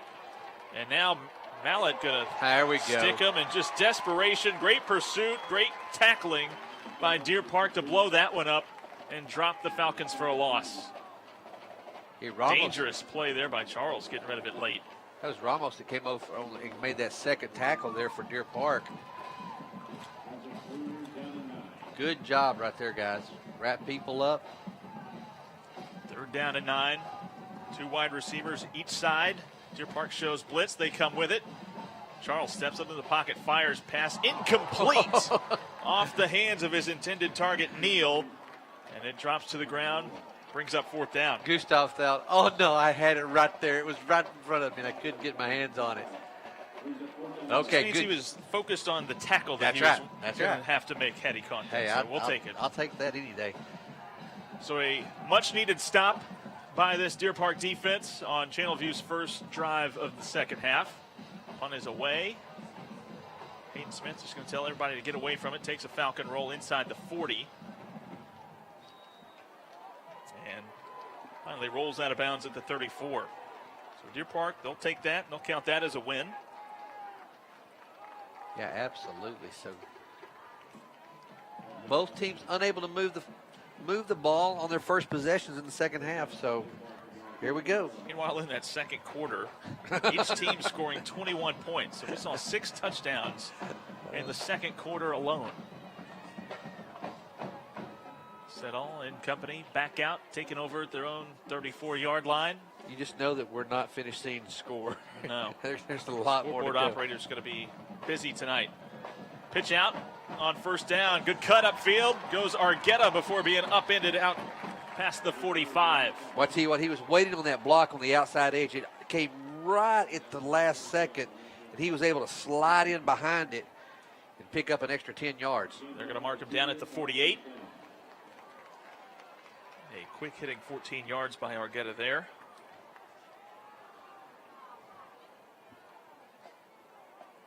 Motion in Canales, fake the give to him. As Gilly, of course, taking defenders with him down to the 45. Gilly's 3rd carry of the night.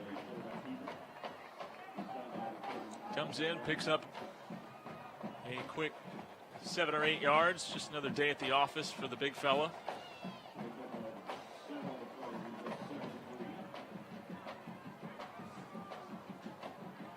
Three wide out set to the top of your screen. You have Mendoza lined up in the slot. Howard goes in motion on 2nd down and short. Falcons stack the box. Hand it off to Canales, who's met right at the line. He'll be just short, isn't he? Picks up a couple to bring up 3rd down and 1. So that'll bring the heavy formation on. You got 3 tight ends coming out onto the field now.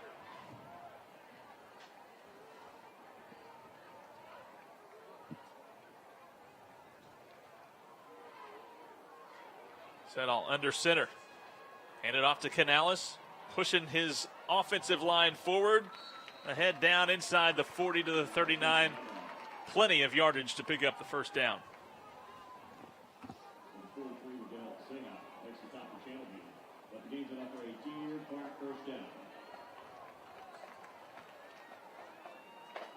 Here we go again with Mr. Gilly. Checks back on, empty backfield look. Send Argueta in motion, and Gilly going to put it in the air for the first time all season, and it's intercepted down near the 21-yard line. Channelview bringing it back the other way, out past the 40, and takes it up to the 45. Howling undercutting Gilly's first pass of the year, and Channelview gets the turnover. Man, and he had his guy. He knew where he wanted to go with the ball. He, as you said, though, he just undercut the route. Oh, there you see the turnover chain.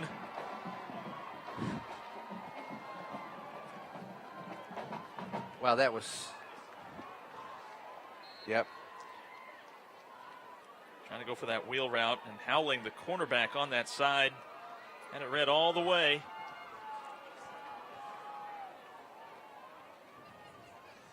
Four wide out set. Ball at the Falcon 47-yard line. They'll keep it on the ground for Jones, who fights forward down into Deer Park territory at the 46.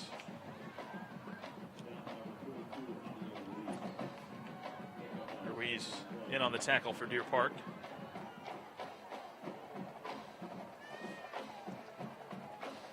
Now Deer Park going to try to have to figure out a way to get a turnover.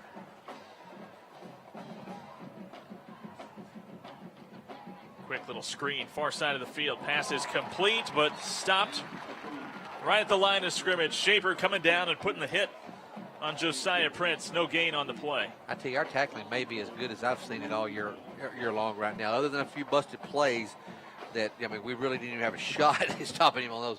But some of this open field stuff that we're doing tonight has been really, really executed very well. Third down. Channelview needs to get to the Deer Park 42 to move the chains. Quick little hitch route. Pass is complete. First down to Neal along the far side.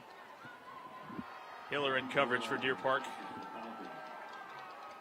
Channelview picks up the first down. Clock continues to run. Already approaching the 4-minute mark to go here in the third. And a complete 180 of that second quarter. Empty backfield for Charles. 5 wide out set. Quarterback draw. Charles up the middle, met and falls forward. And about the 36. It's like Mallett was the one in on the stop and comes up with a little bit of a limp. I tell you what, Charles isn't a little fella. I mean, he's a big dude. Senior quarterback. Had a big game in this matchup a year ago, too. 4 wide out set, 3 to the near side. Now they're going to empty the backfield. Fake the screen. Pass on the slant route is complete and met right as Shaper. Have yourself a night. He is locked into Josiah Prince, and Prince is saying, can we get me in a little bit more space? Can we get me away from number 12? Yeah, Shaper, he is bringing the wood, the hammer tonight now. He is, wow. Big time hit by the captain. Wasn't enough for Channelview to pick up the first down, though. Ball at the Deer Park 29. Jones in at running back, but Charles going to stay in. Takes a deep drop under pressure. Now going to break the pocket. Dumps it off to his man out of the backfield. And staying on his feet inside the 20. Number 88, James Edwards, the sophomore, on his first reception tonight. Boy, Charles got rid of that right at the last second. Actually, number 89, Emmanuel Williams. They got enough for a first down.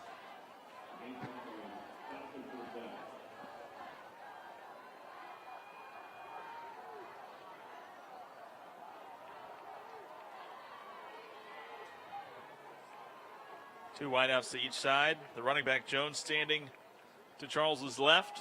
Handed to him along the right side. He finds a crease and takes it down inside the 10 before being brought down by Mallett. First and goal for Channelview. Yeah, they're on a roll right now, so we've got to figure out something to slow this momentum down that they've got going. They're having no difficulty right at this moment moving the football.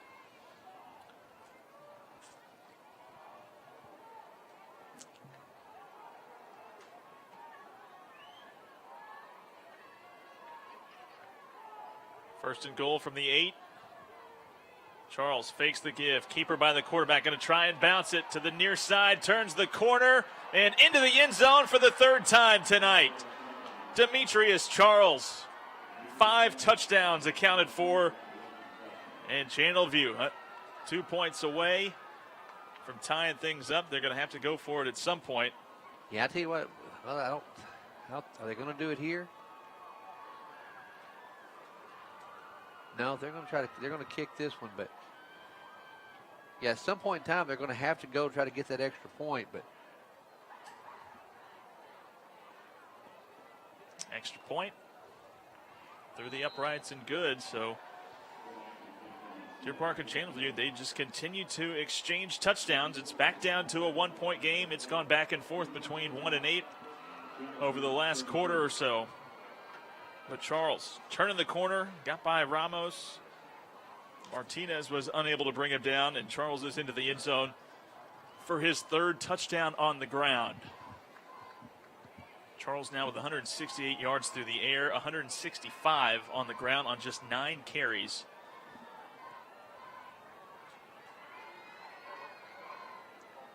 I think their deal is right now they're just saying, hey, we know that we can stay within one score. They got that, they got the interception there and able to drive down. They're probably just going to wait till the absolutely necessary to try to get that extra point back. Charles averaging 18.3 yards per carry. Goodness gracious.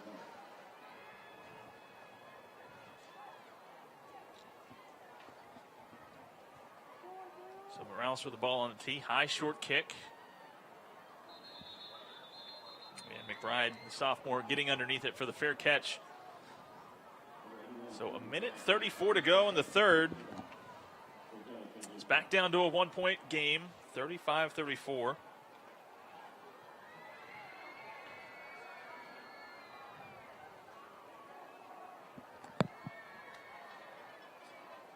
Well, after the interception and the score by Channelview, momentum's on their side right at this point. We need to try to take some of that back right here on this possession.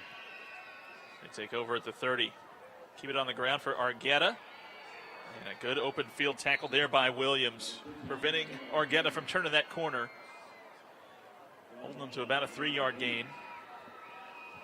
Only other district matchup going on tonight, South Houston passing to Memorials. The Trojans on top in the third quarter there, 26-14.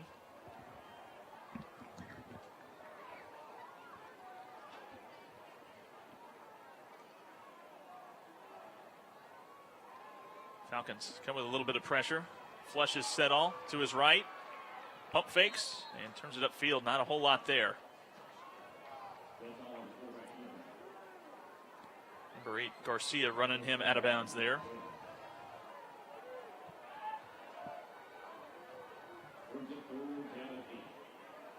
So a big third down coming up. Don't want to go 3 and out and give the ball back to the Falcons offense that is red hot. That is so true.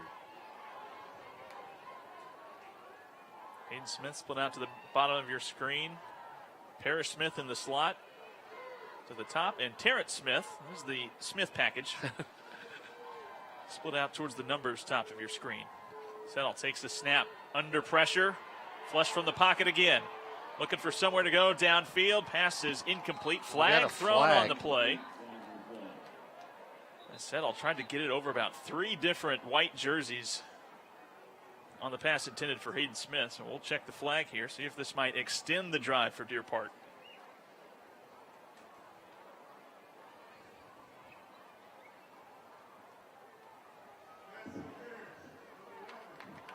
Ooh, got lucky there. And Deer Park bailed out by the pass interference call called on Darren Williams.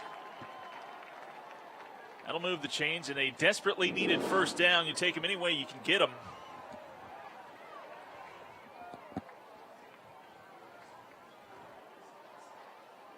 All going to be spotted at the Deer 40.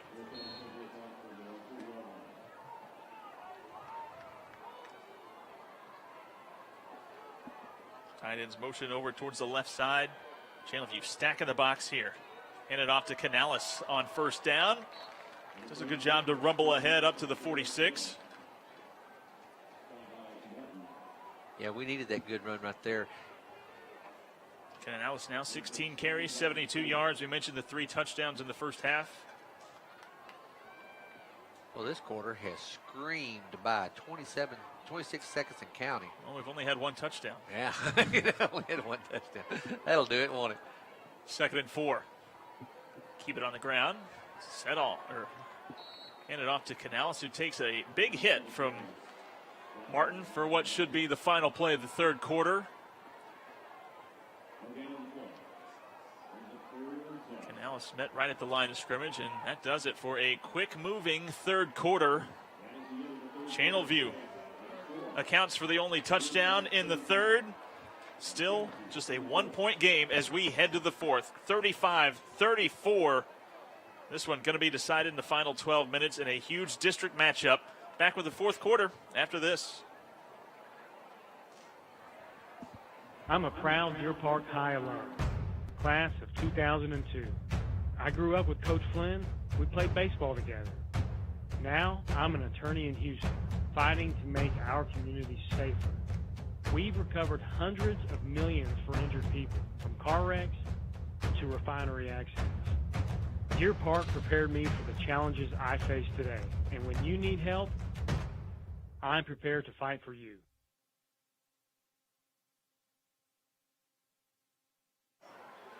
Should be an exciting final 12 minutes in this one here at Abshire Stadium. Mason Pratt here alongside Tim Culp. Deer Park 2-0 in district, hosting the Channelview Falcons, who are 1-1. Deer Park facing a 3rd down and 4 from their own 46. Setall with a keeper up the middle. Setall nearly broke through that one, but does pick up the first down to the Falcon 40-yard line. Setall just barely tripped up. I think it was, if I'm not mistaken, I think it was number 6, Zapata, that got him tripped up right at the very end, got him by the shoelaces. It's like Williams slicing in there. Does move the chains. 1st and 10 for Deer Park at the Falcon 40-yard line. Argueta, the running back. Howard goes in motion. Little delayed handoff for Argueta, turning upfield. Flag thrown.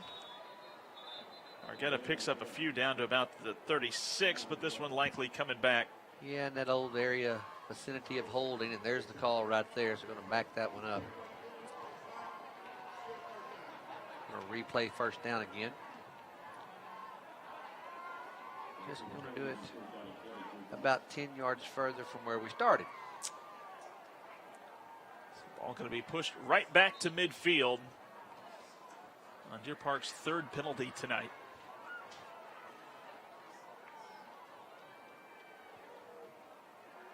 First down and 20. Deer Park with 3 wideouts to the bottom of your screen.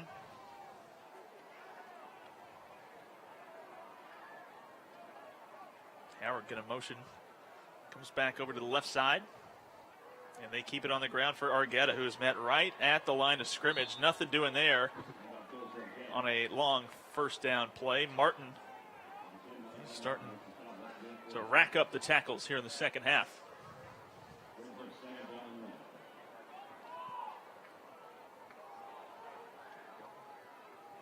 Argueta will check out. Canales comes on. 2nd down and 17. Setall to throw. Has all kinds of time. Looking for somebody to get open. Has Terrence Smith. Goes deep downfield. And the pass is going to be caught by Terrence Smith. 1st down catch. Terrence Smith, who already eclipsed the 100-yard mark, comes up with maybe the biggest catch of the night.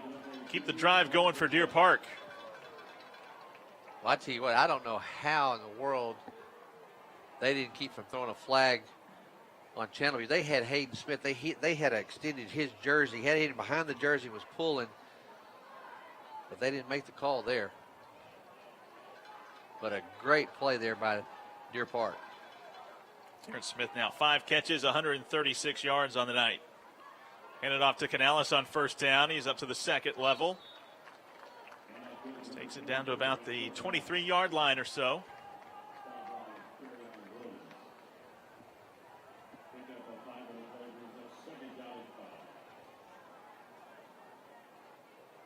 Five yards there for Canales. 35-34 in a back and forth contest here tonight. 2nd down and 5. Falcons thinking about bringing heat off the edge. Settle. Hand it off to Canales, who gets some momentum behind him and takes some defenders with him down inside the 15-yard line. Another Deer Park first down. I tell you what, when he is determined, he is a beast when he runs the football. Deer Park as a team averaging over 5 yards a carry now on the ground. Canales with 86 on the night. Argueta with 83. Credit to the offensive line. First down and 10 from the 14. Handed off to Argueta. Trying to find a little bit of a hole. Not much there. Number 8, Garcia, making the stop for Channelview.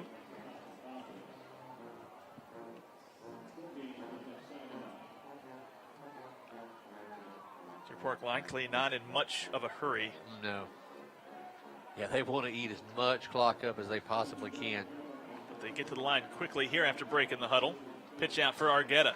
Picks up some blocks, staying on his feet inside the 10, and following down inside, down to about the 8. Won't be enough for the first down. Does make it third down and manageable. You know, I was talking about how hard Canales was. Argueta, he's definitely, I don't know what he weighs, but he doesn't weigh much, but man, he runs like he weighs 220 pounds. I mean, he will take some licks and just keep spinning.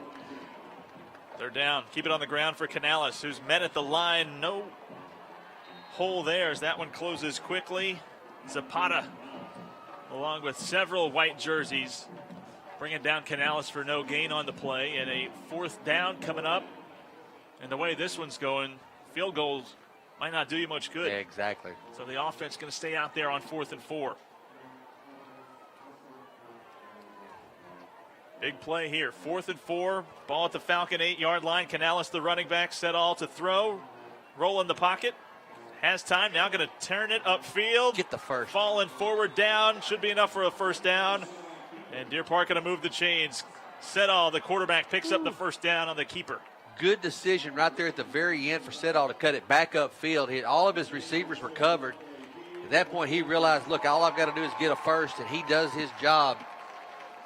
You're going to move the chains for Deer Park, and now you got 1st and goal. Trying to extend it as long as he could. There you see just no separation. Takes it himself, picks up the first down. Deer Park breaks the huddle. Setall going to go under center.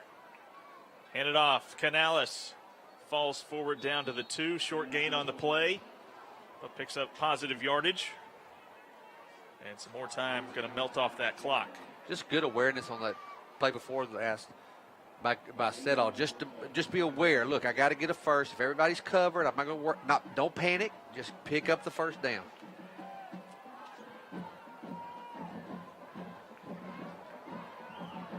Deer Park with 2nd and goal. Play clock at 15. As the offense breaks the huddle. Once again, Setall going to go under center. They're going to go play action. Has a man open. Caught. Touchdown, McBride. There's Bubby McBride. That's my boy.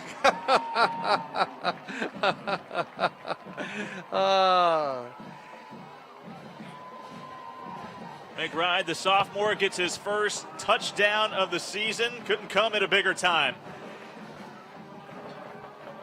Great job. Just nobody sees him. He just goes right there. Setall had a couple of options there. He Howard did. was also wide open back in the end zone. And the lead back up to 7. Anton coming on for the extra point. And it's up and good. Back up to an 8-point advantage for Deer Park. 42-34. Just past the halfway point of the 4th quarter. Yeah, Deer Park goes 70 yards on that drive, 15 plays, 7 minutes and 38 seconds. I think is probably the most important thing about that drive other than the points.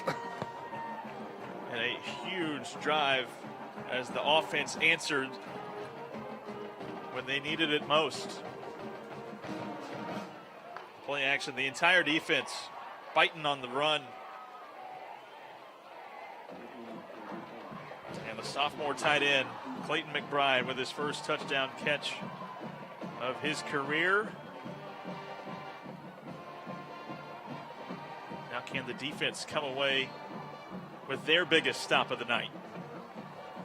Yeah, this would be a huge, huge stop after that touchdown. Kuza with the ball teed up.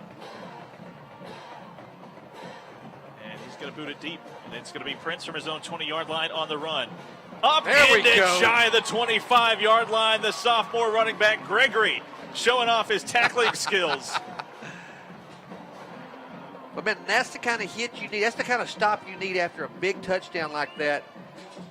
Great coverage downfield.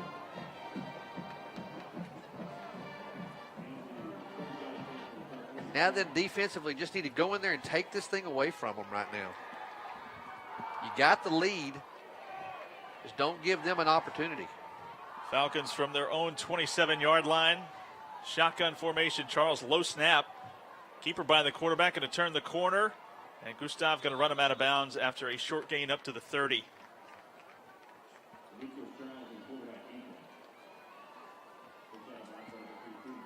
Settle now through the air. 13 of 18 on the night, 213 yards, and 3 more touchdowns. Now with 20 touchdowns on the year for the senior. Second down, quick little hitch route. Pass is complete, far side of the field. And Neal going to pick up the first down as he fights through the tackle of Brett Hiller along the far side. Mason, I think they're going to mark him just a little short. You're right. Boy, big call there. Third and inches. Looked like he broke through that tackle and extended that ball. Would have been enough for the first down. Official says no, so third and short. I think he was showing that he stepped out of bounds right there, and so before he extended it. Hand it off to the big running back. That got the first. Number 9, Parker, the junior, picks up the first down on 3rd and inches. Well, the thing is now, at this point in the ball game with 5:18 and counting, if they go down here and score, I just can't help but think at that point they're going to have to go for that 2-point conversion. Yeah, they've been avoiding it all night after missing an extra point kick. 4 wide out set for Charles. 1st and 10 from their own 40-yard line. Clock running as we hit 5 minutes to go. Complete on the hitch route. And it's Williams again fighting for the first down before being dragged down right at the line. Looked like Hiller in on the stop. I tell you, that hitch route right now, they're living and dying by that thing, and they just feel like any second they're going to break it. That's why, again, wrapping up on those tackles so important. Just taking what the defense is giving them right now. Ball spotted right at the 50-yard line. Parker, the running back, but it'll be a keeper by Charles. He finds a hole up the middle, and Charles is off and running again inside the 20-yard line. Outrunning the defense, and Charles, 4th touchdown run of the night, gets the Falcons within 2 points away from tying this one up. Well, here we go. Let's see what they decide to do. Yep, there's Mr. Charles right there. Charles eclipsed the 200-yard mark on the ground on his 4th touchdown run. Well, they're to that point in the ball game with 4:24 to go. They really just don't have a choice right here. They need to try to tie this thing up. So let's see what we can do defensively. Can we keep them out of the end zone? Falcons going to bring on both running backs. Oh, they're going to take a timeout. And Channelview, their most important play of the night with 4:24 to go, going to try and tie things up at 42. But Demetrius Charles, 11 carries tonight, 219 yards and 4 touchdowns. This one from 50 yards out. And the senior, he has accounted for all 6 touchdowns scored by Channelview tonight. And he was some initial contact made at the line of scrimmage, broke through it, and there you see just the pull-away speed. Yeah, he's fast. Keeps Channelview in it.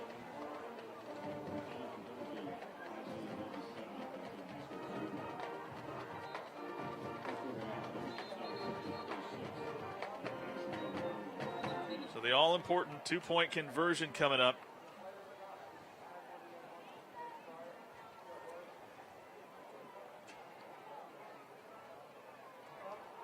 I just can't help but think that Charles is going to try to do this himself. You have the big back Parker standing. What's the flags?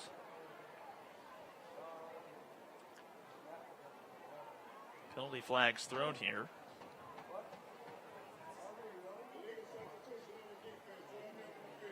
Oh.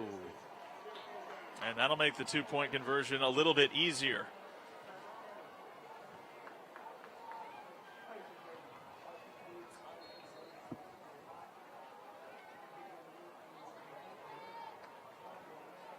Deer Park defense going to try and keep Channelview from tying things up. Hand it off Jones. Charles, keeper himself, and Charles is in, and we are tied at 42. I tell you what, he hid that so well. Defense bit, thinking the ball was going to go right up the middle, and Charles slips it right out that outside edge and across the goal line. And like you say, Mason, we've got a tie ball game at 42.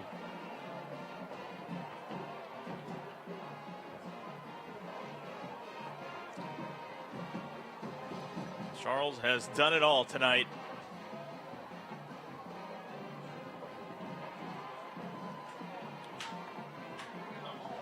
So Deer Park offensively, 446 yards of offense. Channelview 433. Goodness gracious. This is very reminiscent of the 2019 matchup and even the 2015 matchup. Yeah. That one was almost as explosive. 56-53 was the final back in 2015 right here at Abshire Stadium. Jalen Hurts and the Falcons got the better of Deer Park in that one. This truly could come down to who's got the ball last. I mean, it's getting to that point. 4:24 to go in the ball game. Falcons with 42 points on the board in just 13 and a half minutes of possession.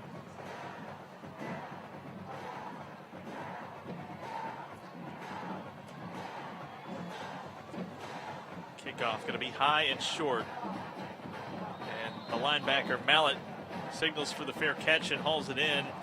And Deer Park, with under 4.5 minutes to go, will take over at their own 35-yard line with an opportunity to reclaim the lead. Deer Park started this one on top 14-0, and it was just been back and forth ever since. All right, partner, I'm calling this one to use the whole 4 minute and 23 seconds. All Is that, right. all right? Is that okay with you? I will. Worked out well in the first half. Almost nailed it.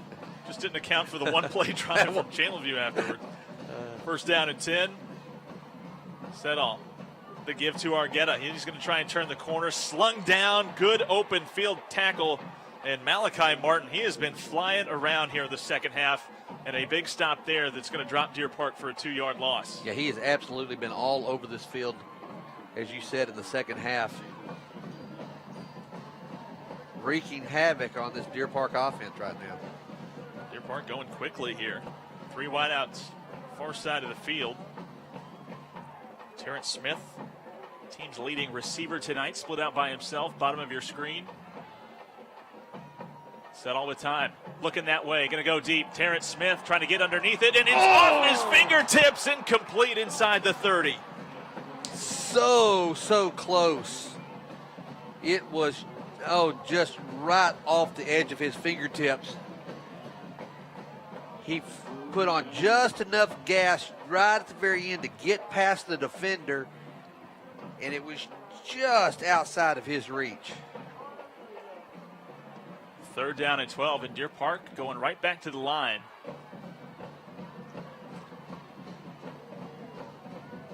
Terrence Smith split out past the numbers bottom of your screen. Mendoza in the slot next to him. And Settle, play action. Now flushed from the pocket. Now looking for somewhere to go. Throws, has a man wide open. It's Hayden Smith at the 50-yard line. First down will move the chains and shoved out of bounds at the Falcon 45. Ooh, what a job by Settle right there. He's going to his right, realizes he has nowhere to go, reversed his field and keeps his eyes looking downfield. And there he sends his receiver, Hayden Smith, and able to make the completion. All spotted at the Falcon 44. Clock stops with 3.5 minutes to go. Argueta back in at running back. Low snap, but handoff goes to Argueta up the middle. Big hole for Argueta. Forget about it. Touchdown, Deer Park. 44 yards And Argueta, his longest run of the night, puts Deer Park back on top. Nice job by the offensive line of creating a huge hole for Argueta to be able to get through. And when he got into that second tier, it was just hit the afterburners, and to the end zone he goes. And Argueta, who had 5 touchdowns against Channelview last year, you know he was looking to have a big game tonight. He's got 131 yards on the ground, and more importantly, an important touchdown to give his team the lead with 3:18 to go, 49-42. But I'm going to tell you something. Don't get comfortable, folks. At 3:18 to go, we still got a lot of football to play.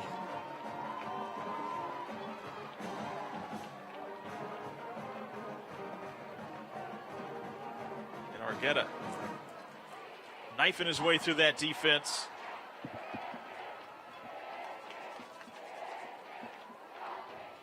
Fourth touchdown of the season for the senior.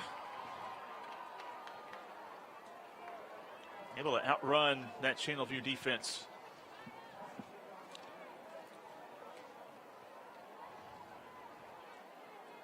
Yeah, so using 1 minute and 5 seconds on the clock, Deer Park goes 65 yards on the 4 plays. With the Argueta 44-yard run to take the lead. 3:18 to go in this one. Here's a high, short kick. Prince from his own 16-yard line, straight ahead, 30, 35, and luckily hit around his legs, and he falls forward up to about the 37, 38-yard line. But boy, he had a head of steam in just a few steps. He did. When he got hit, he started spinning. I bet he spun 10 yards. Channelview 2 timeouts in their pocket. 3:12 to go. Can they stop Demetrius Charles? He's accounted for every touchdown by Channelview tonight. Hands it off to Jones on first down. He's going to try and turn the corner, and he is going to be dropped for a loss back at the 35. Guess who? Shaper coming in and cutting down Jones before he could turn that corner. Loss of a couple back to the 34-yard line. I tell you what, defensively, not Shaper. Shaper is the defensive player right now. I mean, he is doing an outstanding job all over the field for Deer Park. Gustav also in on the stop there, so both safeties.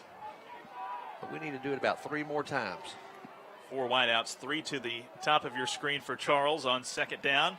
Quick little hitch route, batted down at the line. Caleb Dilley, the sophomore, with a J.J. Watt. That's what I was going to say. You called it. Got that J.J. Watt SWAT going on right there to Dilley.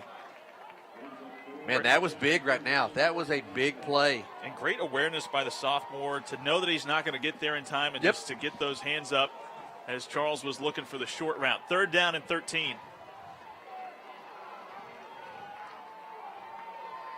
3 wideouts.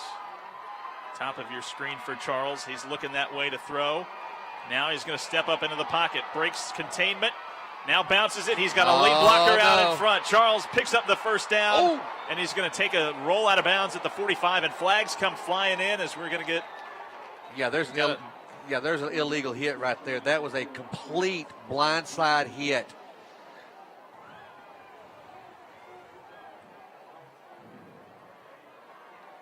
So Charles, who picked up the first down. Can't tell who it is that's down for Deer Park, but just about every official saw that one coming. Yeah, there's flags that came from every direction. 2:21 left. You know, there was a point in time that was a legal hit, but that time's long gone. That was it is for that purpose right there. He hops up. That's good. He's shaking up, but he's coming over to the sideline. Cornerback Brett Hiller.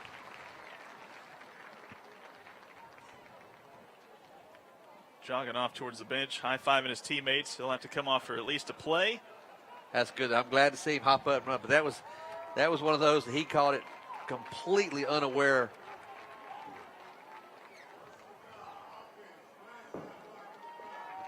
It was a blindside block, and it was, whew.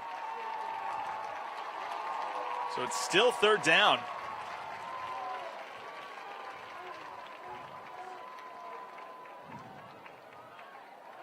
Big penalty there.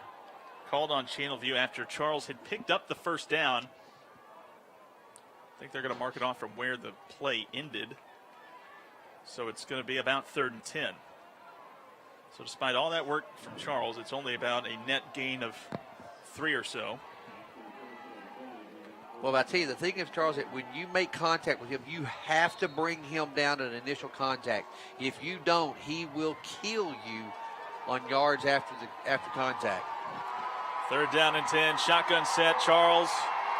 He's got 4 wideouts, 2 to each side. Charles looking left, come back right, throws and passes complete inside Deer Park territory. On the pass complete to Darren Williams, it'll be enough for a Channelview 1st down. Long throw made by Charles, but able to hit Darren Williams for the 1st down.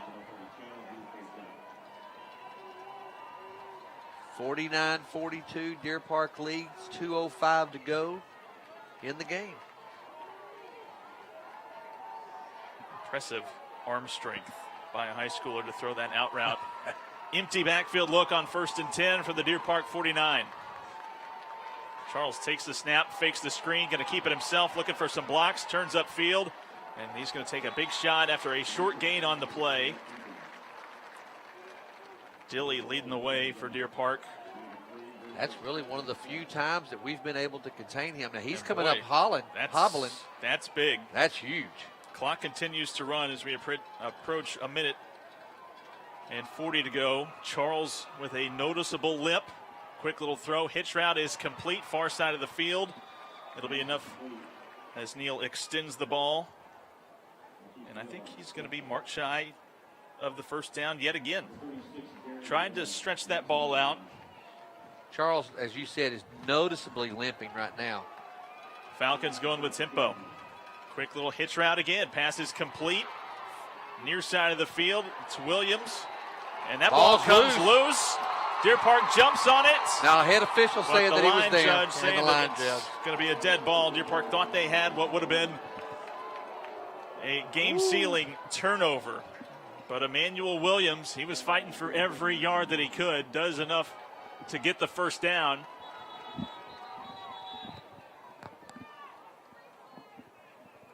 So I think, Channelview, I think, is going to take a timeout right here. That is their 2nd timeout with 1:16 to go. Back-to-back, just quick little hitch routes. As there you see Williams. Ooh, and boy, that is very, very close. That's close. And it just really depends on where the official blew that whistle to mark forward progress had stopped. And this is big, not only because you got to think the way Channelview has moved the ball, and if they score late, that they're going to go for 2 in the win. Oh, I think so. That's what I was thinking just a second ago. And I think you're right. I mean, at some point in time, if you're going to play, are you going to play for overtime? I mean, no, let's play for the win all night. Yeah, exactly. If we get to overtime, the way these two teams have moved the ball, Deer Park trying to defend these final 37 yards and keep Channelview out of the end zone. 1st and 10. Wonder how much of Charles' mobility has been affected after he came up with a limp a couple of plays ago. I don't want him to test that theory right now. 4 wideouts. Deer Park look like they're just going to drop 8. Affecting the passing lane. Charles breaking through tackles again inside the 30, spinning through down to the 29. Clock will continue to run, but boy, that ankle looks to be just fine after that run. There you see, not even a limp as he heads back to the huddle. Of course, the adrenaline might be pumping too. Just a little. Under a minute, clock continues to run. 2nd down at 2. Charles takes the snap, looking left. Now going to step up into the pocket again, buying time, sets his feet. You got to make that tackle. Breaking through tackles, and Charles is going to be dropped back outside the 30-yard line. Mallet, the sophomore, coming up with the biggest tackle of the night, and that forces Channelview to burn their final timeout. Boy, it took us a minute to get there. We finally were able to make the tackle and bring him down, but wow, what a play there by Mallett to get him to the turf. And give credit to the coverage downfield as Yes. well. Just a Houdini act by Charles, and finally Mallett got to him for the loss. That was definitely a team effort right there. That'll set up a 3rd down and 5. Ball at the Deer Park 31-yard line. 36.8 seconds to go in the ball game.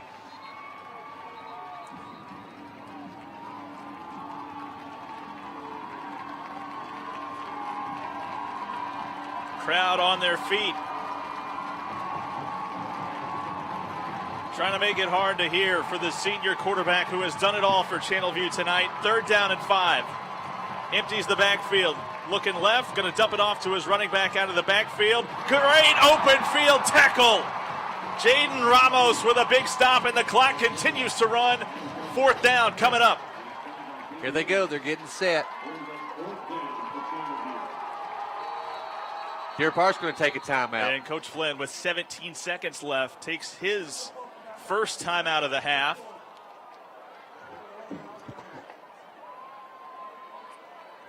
Ball at the 30, and a 4th down coming up. All right, my friend, it's been a while since we've had one like this. This is a fun one. I like this one. Great stop there by Ramos. If he doesn't make that stop, Jones is probably still running.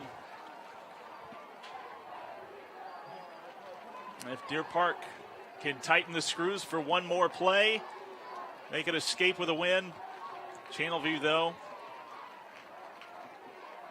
just 17 seconds left. No timeouts for the Falcons, even if they do convert here. Demetrius Charles through the air tonight, 17 of 24 for 203 yards and 2 touchdowns, but he has been a dynamo on the ground for 15 carries, 250 yards, Goodness gracious. and 4 touchdowns. All right, buddy, here we go. 17.5 seconds, but most importantly, 4th down. 4th down, ball at the Deer Park 30-yard line. Final gasp for Channelview. The Deer Park defense trying to get set. Empty backfield. Looks like a lot of confusion. Now they're set. Charles, shotgun set, takes the snap. Deer Park only rushing a couple. Charles steps up in the pocket, throws deep towards the end zone, and it's going to be intercepted at the goal line. And Deer Park going to escape with a 49-42 win. Woo-wee. Charles just had to throw it up. Yeah, the pocket started to collapse around him. He started getting the pressure. He'd stepped up in the pocket for a second. I thought he was going to do what he's done all night, and I thought he was going to tuck it and run with it. He decided to go ahead and throw it.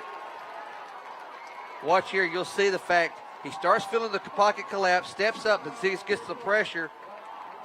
And credit the defensive line, because Yes. Deer Park was really only rushing 2. That nose tackle was just kind of dropping, almost playing a spy, and they still got pressure on Charles, They just did. bringing the defensive ends. Ooh, so all we got to do now is take a knee, and we're going to get out of here with this victory at the house, 49-42. What a ball game. Man, now you see the team that played Dobie showed up tonight. I'll That's tell right. you, we were wondering what we were going to get. Obviously, we saw these guys played a well of a ball game. And Channelview going to hang up 42 points in a loss tonight. They hung up 49 in a loss to Dobie a couple weeks ago. And here you see it, play of the game. And it was that final 4th down stop. Gustav with the interception at the goal line. Takes a knee at the 5 and puts a bow on this one.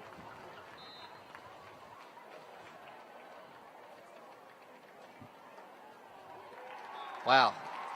Sedal takes the knee, and the final seconds tick away in this one.